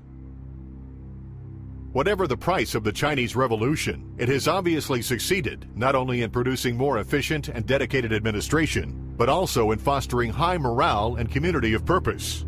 The social experiment in China under Chairman Mao's leadership is one of the most important and successful in history. David Rockefeller, New York Times, August 10, 1973. Communist China is the model, planned society for the New World Order. China has received more United Nations awards for its policies and form of governance than any other nation. In the eyes of globalist planners, authoritarian China is the future. China adopted the dreaded one-child policy due to lobbying from a consortium of eugenics organizations, which includes Planned Parenthood and the United Nations. Couples that have more than one child face heavy fines and imprisonment. The practice of forced abortion in China, coupled with the cultural desire to have a male child, has plunged China into a deepening crisis where there are 30 million more men than women. The Chinese police state ruthlessly crushes all forms of dissent. Underground churches, Falun Gong practitioners, striking factory workers are all sent to forced labor camps. Their blood and tissue types are cataloged in preparation for organ harvesting. The Chinese government then sells the prisoners' organs to the highest bidder on the world market. If a wealthy patient chooses to fly into China, the prisoner is killed and the organs are implanted. If the organs are being flown out of the country, a mobile execution van extracts the organs on the way to the waiting aircraft. The social engineers of China aggressively euthanize the elderly and disabled. China is merely following the globalist blueprint for the world. The same system of total dehumanization is quietly being phased in worldwide. Depopulation should be the highest priority of foreign policy towards the Third World. Henry Kissinger, 1974. There's a need for a new world order, but it has different characteristics in different parts of the world. Now, none of this may succeed this time, but this to me is sort of the outline by which someday, in the next few years, a solution will emerge. Where does this mindset come from? Why do the elites kill the largest masses of people when no one is resisting them, when they've already attained total control? What ideology drives the elite psychopath? Since Plato's time 2,400 years ago, state planners have openly proclaimed their desire to control every detail of the commoner's life. From breeding programs to mass extermination of undesirables, the dark dream has continued on for millennia.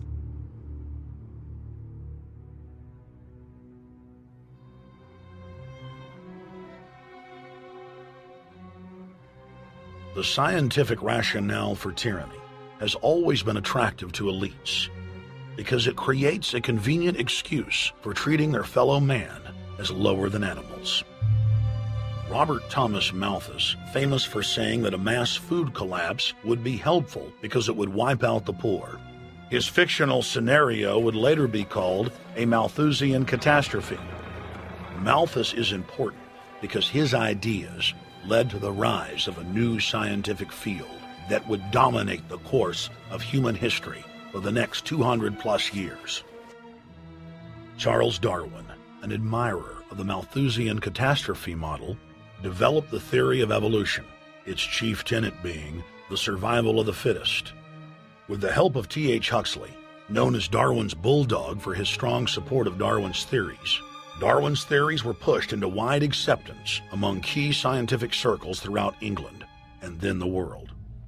Darwin's cousin, Francis Galton, credited as the father of eugenics, saw an opportunity to advance mankind by taking the reins of Darwin's evolution theory and applied social principles to develop social Darwinism.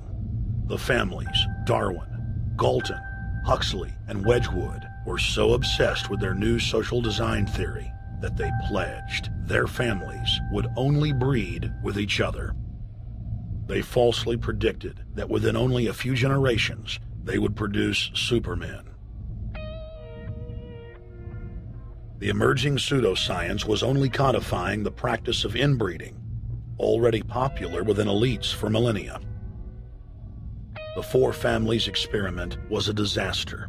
Within only 2 generations of inbreeding, close to 90% of their offspring either died at birth or were seriously mentally or physically handicapped. The moneyed class of the planet, and particularly the royal families of the world, who were already obsessed with breeding and filled with a predatory disdain for the underclass, seized on the new science and began aggressively enforcing its aims worldwide.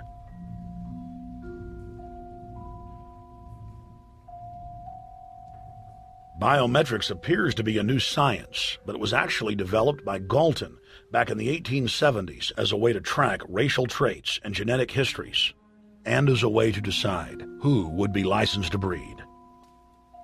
In 1904, the Cold Springs Harbor Research Facility was started in the United States by eugenicist Charles Davenport with the funding of prominent robber barons Carnegie, Rockefeller, and Harriman.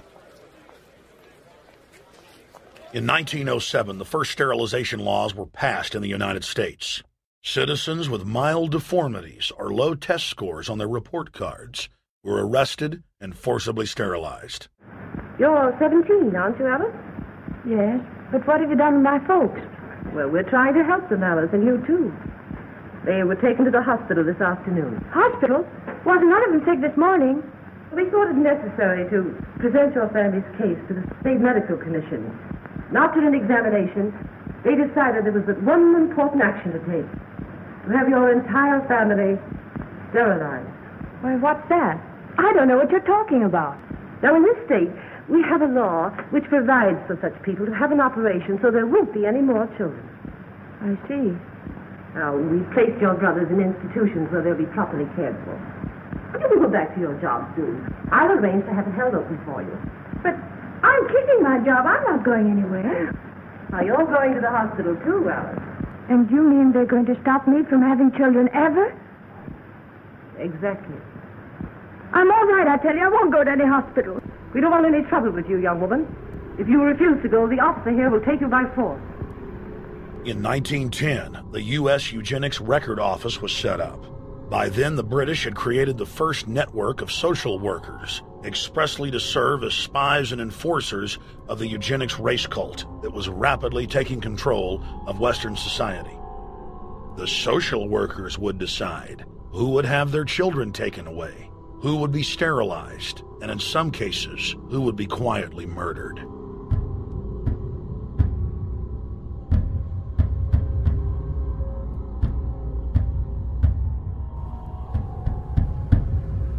In 1911, the Rockefeller family exports eugenics to Germany by bankrolling the Kaiser Wilhelm Institute, which later would form a central pillar in the Third Reich. At the 1912 International Eugenics Conference in London, eugenics becomes an international craze and gains superstar status. The futurist and best-selling sci-fi author H.G. Wells had studied biology under top eugenicists and was spreading the new faith worldwide. In 1916, H.G. Wells' lover, Margaret Sanger, starts her promotion of eugenics in the United States. In 1923, Sanger receives massive funding from the Rockefeller family. Sanger wrote to fellow eugenicist Clarence J. Gamble that black leaders would need to be recruited to act as frontmen in sterilization programs directed against black communities. In 1924, Hitler pens Mein Kampf, or My Struggle, and credits U.S. eugenicist as his inspiration. Hitler even wrote a fan letter to American eugenicist and conservationist Madison Grant, calling his race-based book, The Passing of the Great Race, his Bible. Hitler developed the plan for mass extermination of the Jews and what he called other sub-races, as well as the handicapped, from Grant. By 1927, eugenics hit the mainstream. The so-called science was aggressively pushed through contests at schools, churches, and at state fairs. Churches competed in contests with big cash prizes to see who could best implement eugenics into their sermons. Major denominations then tell Americans that Jesus is for eugenics. That same year in the United States, more than 25 states passed forced sterilization laws, and the Supreme Court ruled in favor of brutal sterilization policies. When Hitler came to power in 1933, one of his first acts was to pass national eugenics laws, modeled after laws in the United States.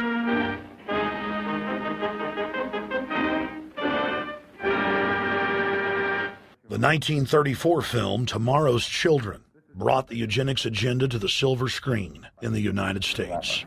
In the case of Miss Mason, I can see no reason for the operation that's been recommended. The girl is perfectly normal. She's hard-working and has a good reputation. Do you know anything about her family background? Oh, yes, Your Honor, I do. There are several other children, aren't there? Yes.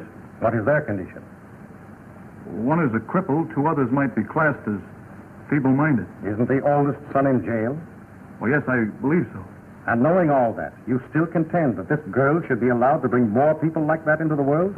She's sound, Your Honor. She's not anything like the rest.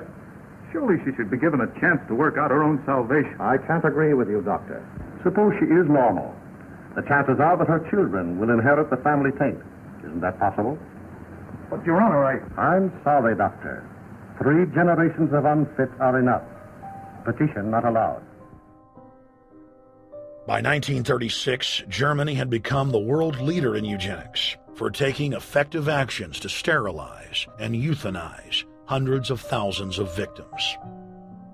The big 3 of American eugenics, Davenport, Laughlin, and Goethe, were dispatched by the Rockefellers to Germany, where they advised the Nazis on the fine-tuning of their extermination system. With the strong support of the U.S. and England, Germany had gone over the edge, and tens of millions would pay with their lives. At the end of the war, the Allies protected from prosecution the very Nazi scientist that had tortured thousands of people to death. The Nazi brand of eugenics had embarrassed the elites, but they had no intention of stopping their plans. The Allies literally fought with each other over who would get top Nazi eugenicist. It didn't matter if the SS doctors had tortured tens of thousands to death. They were free to go. The Angel of Death, Joseph Mengele, and his boss, Ottmar von Verscher, were not prosecuted, and von Verscher even continued his work in Germany after the war. Eugenicists were angry that their great work had been exposed. They then scrambled to camouflage their agenda. Eugenics Quarterly became Social Biology. The American Birth Control League became Planned Parenthood. New terms like transhumanism, population control, sustainability, conservation, and environmentalism replaced racial hygiene and social Darwinism. Many eugenicists of the previous period engaged in what they called crypto-eugenics, purposefully taking their eugenics beliefs underground. They became highly respected anthropologists, biologists, and geneticists in the post-war world.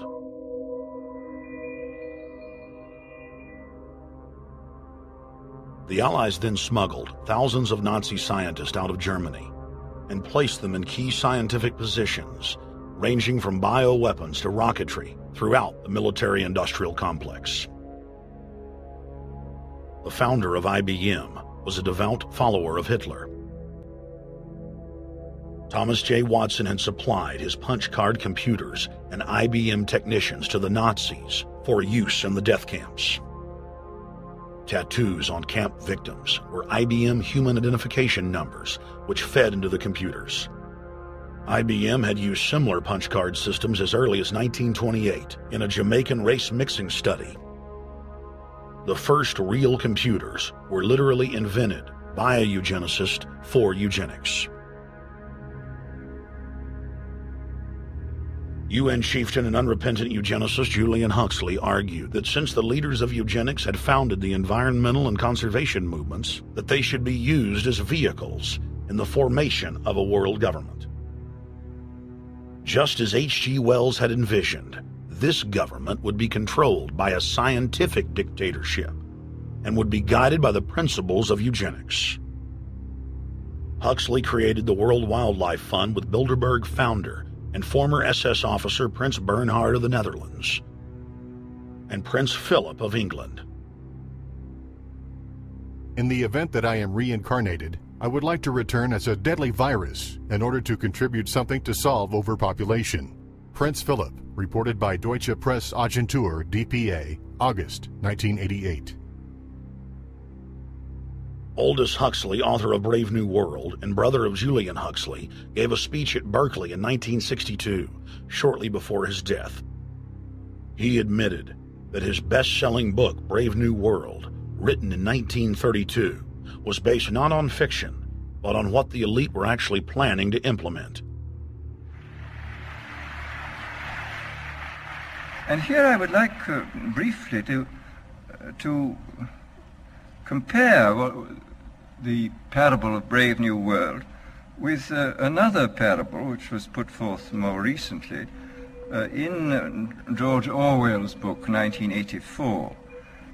I'm inclined to think that the scientific dictatorships of the future, and I think there are going to be scientific dictatorships in many parts of the world, will be probably a good deal nearer to the Brave New World pattern than to the 1984 pattern. They will be a good deal nearer, not because of any humanitarian qualms in the scientific dictators, but simply because the Brave New World pattern is probably a good deal more efficient than the other.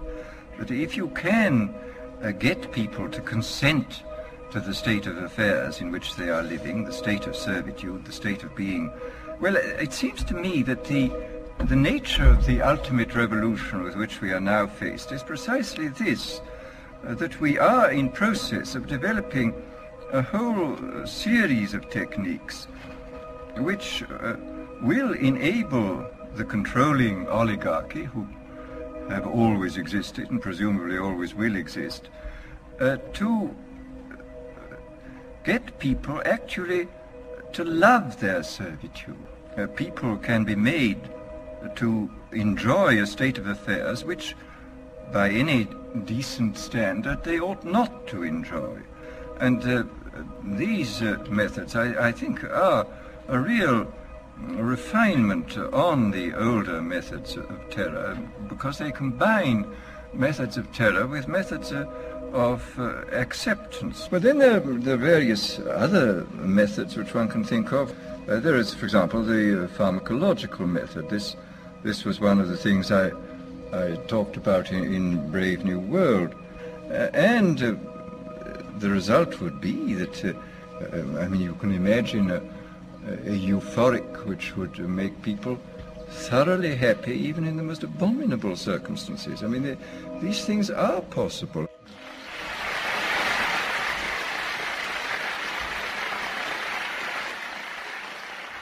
The elite have left a massive wave of destruction behind them as they cold-bloodedly experiment on civilian populations as if we are lab rats. A string of congressional investigations has uncovered more than 20,000 secret tests that were carried out against the American people between 1910 and 2000. One well-known eugenics study, the Tuskegee Syphilis Project, killed hundreds of blacks and spanned 40 years until whistleblowers exposed it in 1972. From 1943 until present, the British have tested lethal nerve gas on their own personnel, on land, air, and sea. Many died instantly. Still others died grueling deaths over several years. The federal government commissioned secret radiation experiments on thousands of non-consenting patients. Hundreds of hospitals in the U.S. injected healthy men, women, and children with uranium and plutonium at dosage levels ranging from non-therapeutic to lethal, killing many of the test subjects. Pregnant wives of GIs were given vitamins by base doctors that actually consisted of highly radioactive uranium-239 and plutonium-241, resulting in violent miscarriages and the death of the mothers.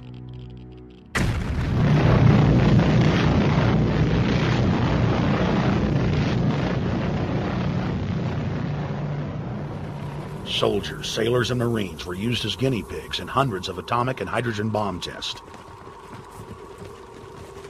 Patriotic Americans were radiated side by side with lab animals.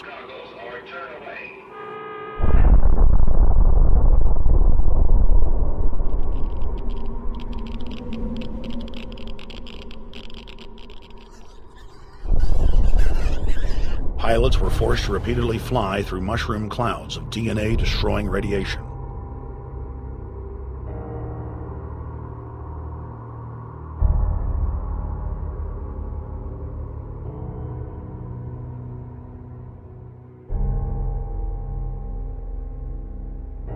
From 1951 to 1961, the U.S. Army paid Israel's health ministry 3 million lira to conduct radiation testing on Sephardic children that immigrated to Israel.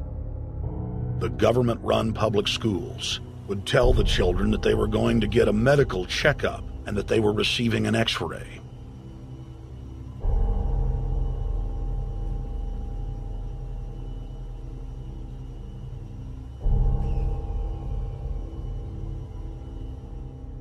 The Pentagon had already radiated more than 4,000 institutionalized children in the United States, many of which had died. More than 110,000 of the darker-skinned Jews were given 35,000 times the maximum dose of X-rays to the head repeatedly. Many of the children died within months. All of them lost their hair. Some still live today and endure excruciating health problems. The covert testing of chemical, biological, and radiological agents on unsuspecting populations continues worldwide today. From 1940 to 1979, the vast majority of the British population was sprayed by aircraft more than 2,000 times with deadly chemicals and microorganisms without ever being told. In 1968, the Pentagon tested a deadly bioweapon on New York subways and placed personnel in local hospitals to monitor the effects. Aggressive sterilization of men and women continued in many states until the mid-1980s. The United States and England are currently testing pesticides and highly toxic experimental drugs on tens of thousands of healthy foster children, many of which die as a result of the experiments. Prisons across the nation have forced inmates to participate in grisly experiments, ranging from pesticide studies to having tablets of dioxin sewn into their backs. Gradually, by selective breeding, the congenital differences between rulers and ruled will increase until they become almost different species, a revolt of the plebs would become as unthinkable as an organized insurrection of sheep against the practice of eating mutton. Bertrand Russell. H.G. Wells, Aldous Huxley, Bertrand Russell, and hundreds of other eugenicists constantly bragged about how the establishment believed themselves to be a separate, more advanced species than the common man. Top eugenicists were bold enough to admit that their real goal was not improving the heredity of the commoner, but to further dumb them down so that they could be more manageable. Nobel Prize winner Russell wrote at length about how vaccinations filled with mercury and other brain-damaging compounds would induce partial chemical lobotomies and develop a servile zombie population. Diet, injections, and injunctions will combine from a very early age to produce the sort of character and the sort of beliefs that the authorities consider desirable, and any serious criticism of the powers that be will become psychologically impossible. Bertrand Russell. Over 100 years ago, eugenicist social planners said that they'd use mind-altering drugs to control the population. By 2007, more than 20% of the U.S. population were on some type of prescription antidepressant. But in the case of foster children, a sector where the state has total control, at least 2/3 are forced to take a cocktail made up of, on average, 7 psychotropic drugs.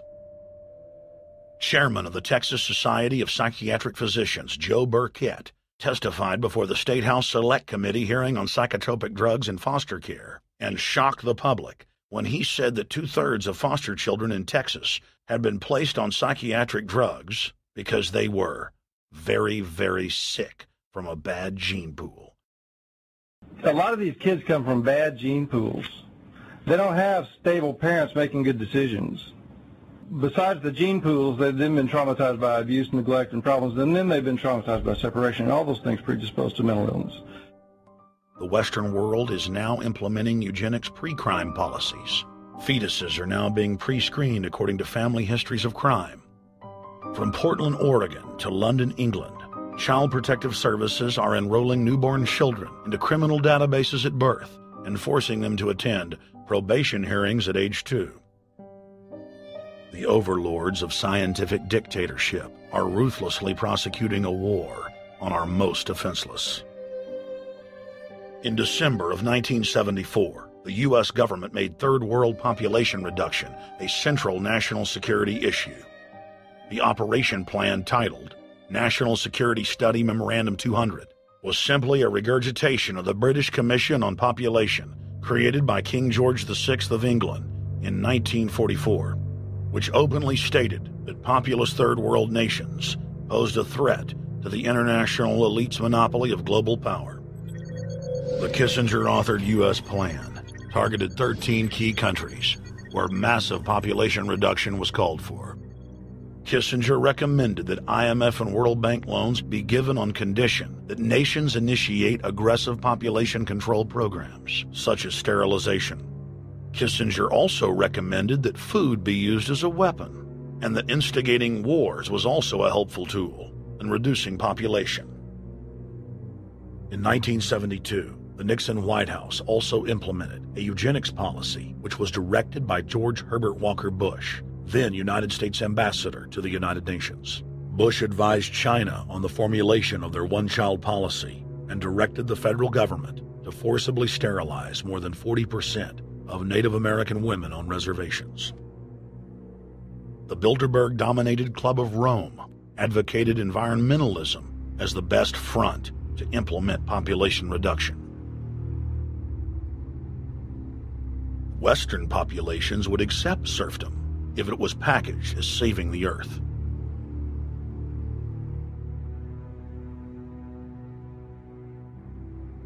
Industrialization of Africa, Asia, and Latin America could be blocked. Citizens would more willingly give up their national sovereignty if it were sold as a way to help the planet. The think tank also concocted the peak oil fraud as a way to create artificial scarcity. And the Club of Rome has been aggressively pushing a global carbon tax as a way to fund their planetary government. In the draft copy of the United Nations Global Biodiversity Assessment, it states very clearly that we must reduce the human population from what's current level of about 6 billion people down to about 1 billion people. In the 1970s, South Africa developed race-specific bioweapons to target blacks and Asians, and then subsequently sold the technology to Israel in the mid-1980s. In September of 2000, the Project for a New American Century published a document in which Dick Cheney described race-specific bioweapons as politically useful tools. And somebody mentioned, well, why would they want to reduce the human population when that means less money for them? Most people have no idea. They're not after money. They have all the money they need. They're after power. That's their aphrodisiac. The overlords of the New World Order are now aggressively pushing for a worldwide one-child policy. The Chinese one-child policy was phased in gradually. In the 60s, when it began, you only had to pay a tax penalty. Only later did they imprison you if you had more than one child. Now the exact same proposals to penalize couples who have more than one child are being made in the United States, England, and Europe. In the push to reduce global warming, children, according to some, are the new culprits. A think tank in the UK says too many kids are what's making the planet worse, saying large families, anything over 2 children really, should be frowned upon as an environmental no-no, akin to not reusing your plastic bags, driving one of those big gas-guzzling cars, taking long trips overseas. The UK, in fact, has negative growth. I think Canada does too. That still, families in our rich countries shouldn't have more than 2 kids.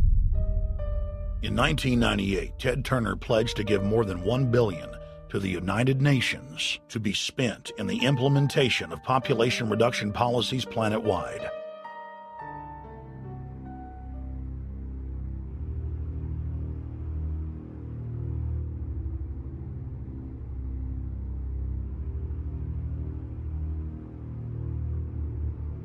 In 1999, the Bill and Melinda Gates Foundation gave $2.2 billion to Planned Parenthood, the United Nations Population Fund, and other population reduction groups. By 2007, the Gates had given more than $30 billion, almost exclusively to population control groups. The controlled corporate press cynically reported that the Gates were giving the money to help third world children.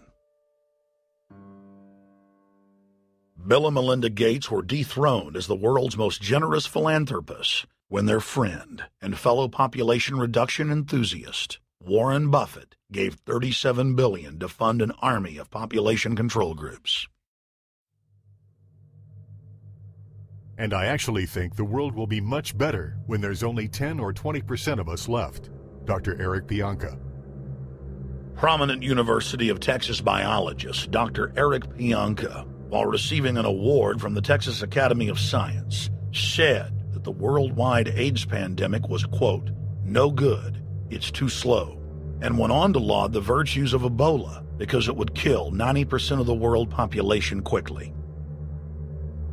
When his statements erupted into a national controversy, his graduate students defended him, stating that Pianka was too conservative and that all humans should be killed. But most frightening was the fact that in a crowd of over 1,000 prominent scientists, local newspapers reported that 95% of those in attendance gave Pianka sustained standing ovations every time he extolled the virtues of mass-culling microbes and man's destruction.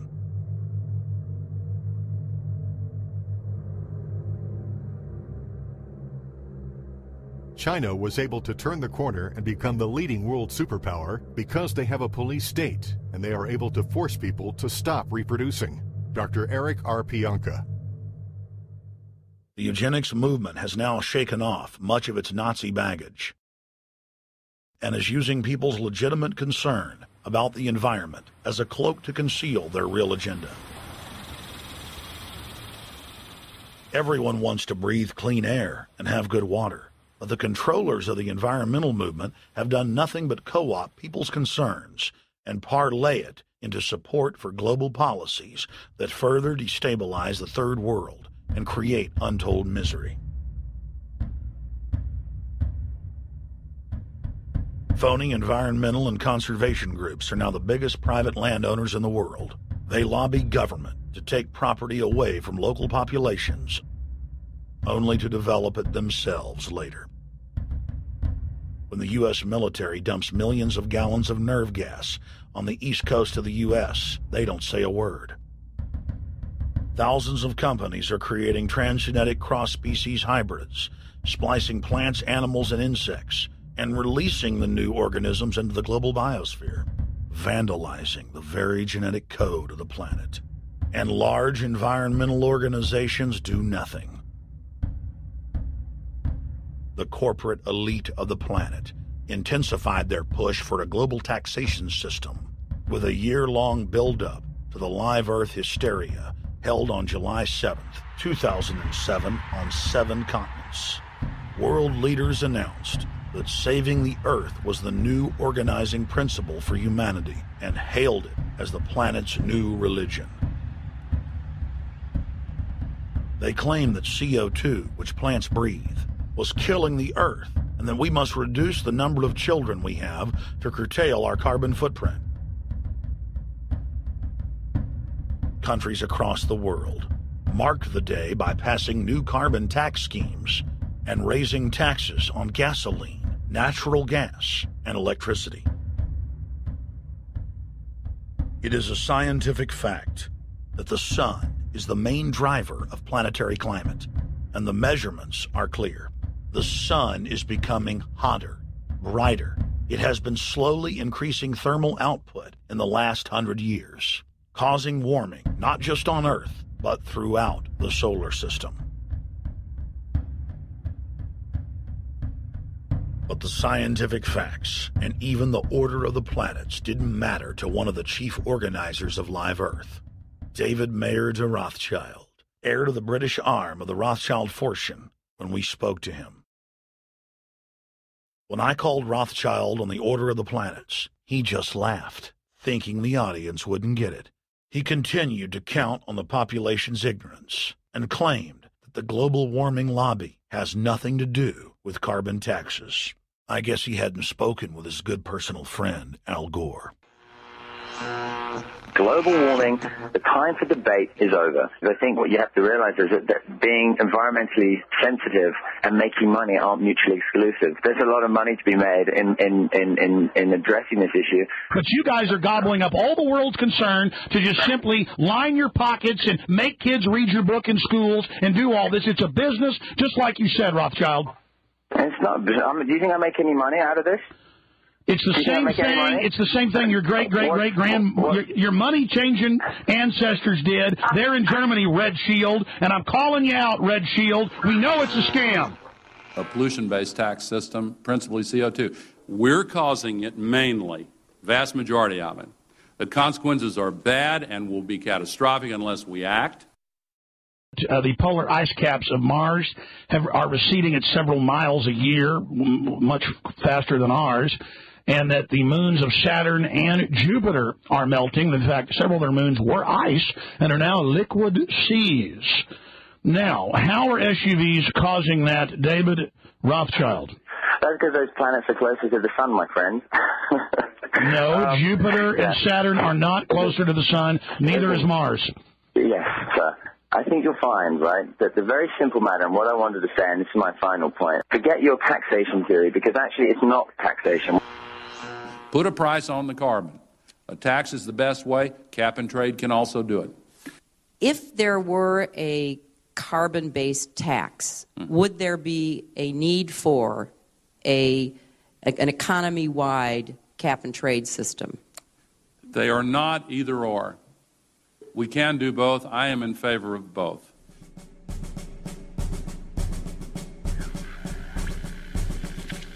The architects of the New World Order are in a race to complete the structure of world government so they can suppress the independent development of technologies that threaten their monopoly of power, while at the same time steering new developments in the direction the architects chart for humanity.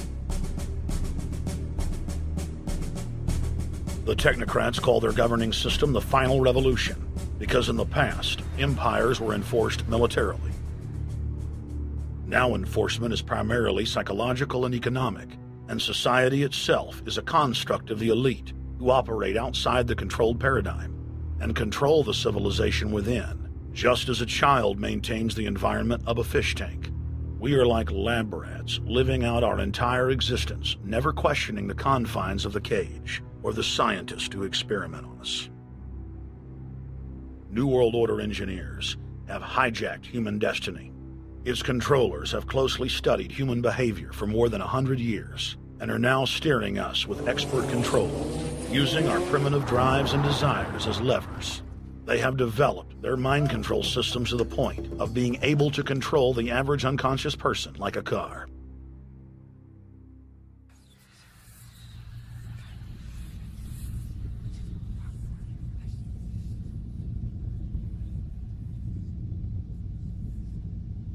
Eugenics dominated the 20th century. Its ruthless spirit has now metastasized into the fields of genetics, nanotech, and robotics. But that's not surprising.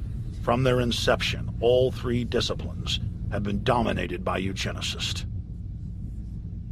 The billionaire founder of Sun Microsystems, Bill Joy, courageously went public in 2000 to warn of a cancerous consensus among the technocratic elite that at best humanity would be completely enslaved by the year 2030, and at worst, mass extermination of everyone but the elite would take place.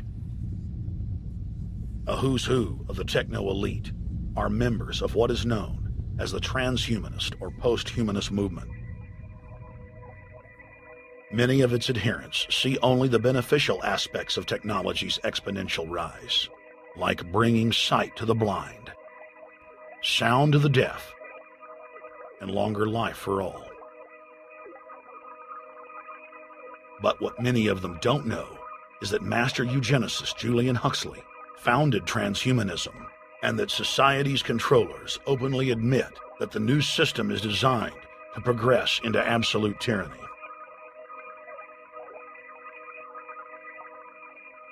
Leading transhumanist Ray Kurzweil boasts that technological advancements will allow those that can afford it to live forever, but admits that most won't be able to keep up with the new master race. The drive for world government is now all about who will control and have access to radical life extension systems. Biological evolution is too slow for the human species. Over the next few decades, it's going to be left in the dust. Transhumanists believe that they will attain the fountain of youth by merging with technology. Now, it may be within their reach. Decades ago, transhumanists said that if you did not accept augmentation or enhancements, you would no longer be able to get jobs. And now it's happening today. The elite who occupy the commanding heights of digital reality are suicidal nihilists. Suicidal nihilists know that there is no longer any substantive purpose to their willing, but they would always prefer to go on willing than not to act at all. They can very happily ally themselves with the notion of nuclear holocaust or perfect exterminism. Technology has become so powerful in its capacity for destruction that free humanity cannot afford to let psychopathic technocrats with delusions of grandeur repeat the mistakes of their forebears, because it is highly probable that this time they may destroy everything, including themselves in their mad rush for godhood.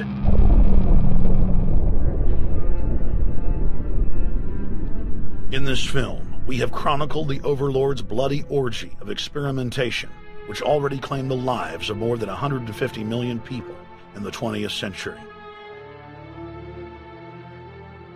And now, they are promising to deliver an invincible tyranny that will dwarf their past exploits. In the days of World War II, there were sovereign nations and armies to stand against Hitler's final solution. Once world government is in place, no one will be able to stop the New World Order's plans for global population reduction. For those immune to psychological programming, hundreds of FEMA camps have already been built throughout the United States. In their quest for population reduction, no method is off the table. These dark builders intend to release a string of man-made bioweapons plagues, each one worse than the last, while at the same time expanding the police state to enforce an orderly extermination of the population, all in the name of fighting invisible terrorists.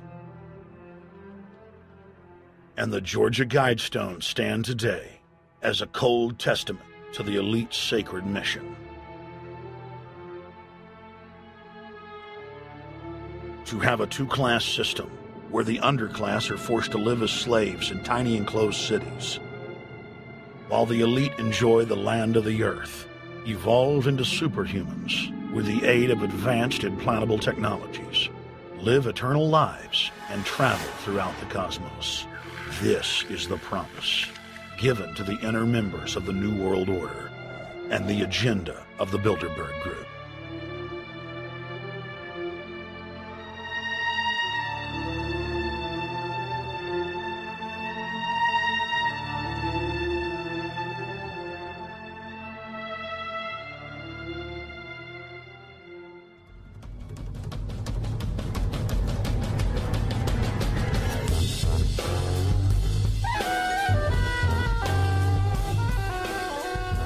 In 2007, Jim Tucker continued his 30-year quest to expose the globalist by traveling to Istanbul, Turkey, the site of Bilderberg, 2007.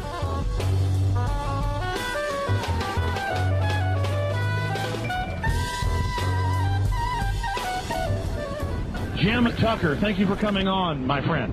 It's always fun. Jim, tell us what you saw today when you were out at the Ritz Hotel. We were at the Ritz-Carlton. It looked like a typical Bilderberg scenario. They had the armed guards all around the place. They had platoons of cops in formation waiting for the disbursement. They also had cops all the way around the building, and they had all those high-tech things where every member can hear whatever's spoken in any language instantly translated into his own language so they can keep up with it.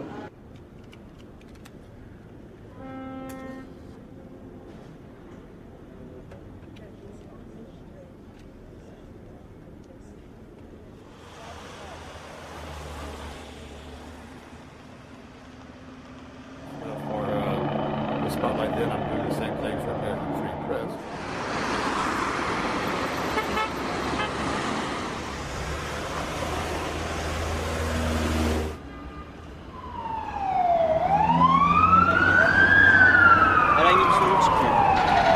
Hey, is the hotel open? Çünkü İngilizce bilen var mı? Ben bilmediğim için. Let's just ask him directly.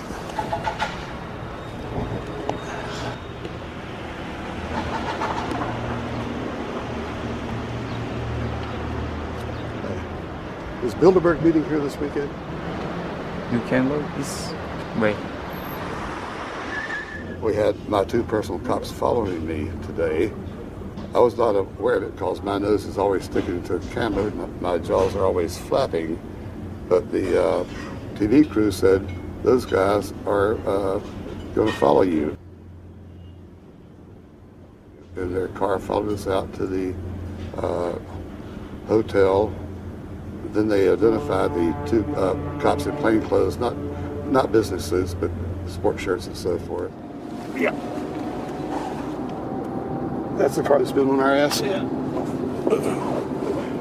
want to photograph him? Yeah. You are, aren't you?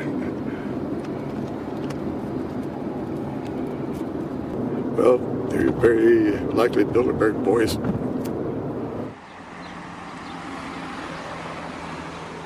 John Elkin, owner of Fiat and a fellow Bilderberger, thought that they could take a stroll off the grounds without being noticed by the commoners. I was thinking about that.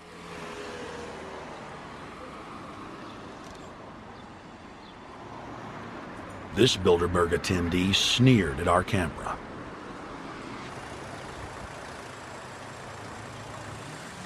This carload of kingpins gave the media a murderous look and seemed shocked that they would dare point a camera in their direction.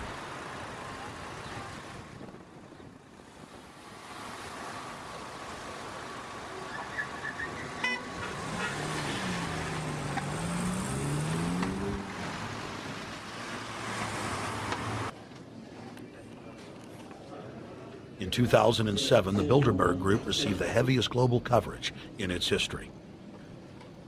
Jim Tucker witnessed press conferences attended by hundreds of members of the media and a new generation of info warriors, like reporter Paul Dornanu of Romania, are tracking the elite no matter where they hide.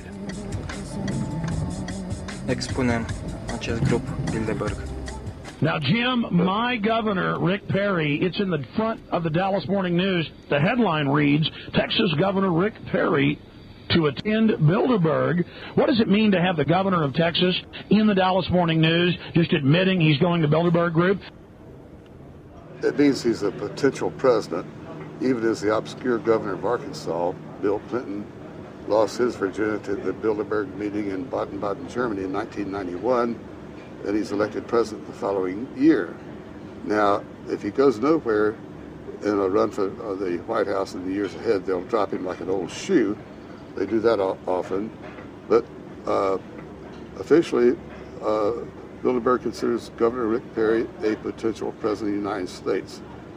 Yes, it's a violation of the Logan Act, for which Bill Clinton's White House was fined $300,000, which means the taxpayers paid it. When Perry returned to Texas from Istanbul, we were determined to hold him accountable for his treasonous actions.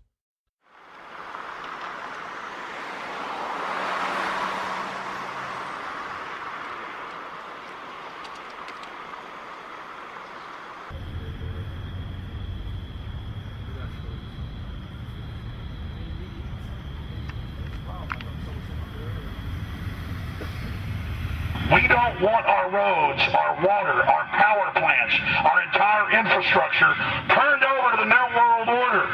And we tell you now, the people are rising up and learning what you're doing, and they're angry. And they're tired of it. Stop enslaving us. Stop setting up tyranny. Stop going along with the New World Order plan. If you've got any soul left, Rick Perry. The First Amendment still exists, Perry, and we're back here again tonight telling you we're not going to put up with it. Long live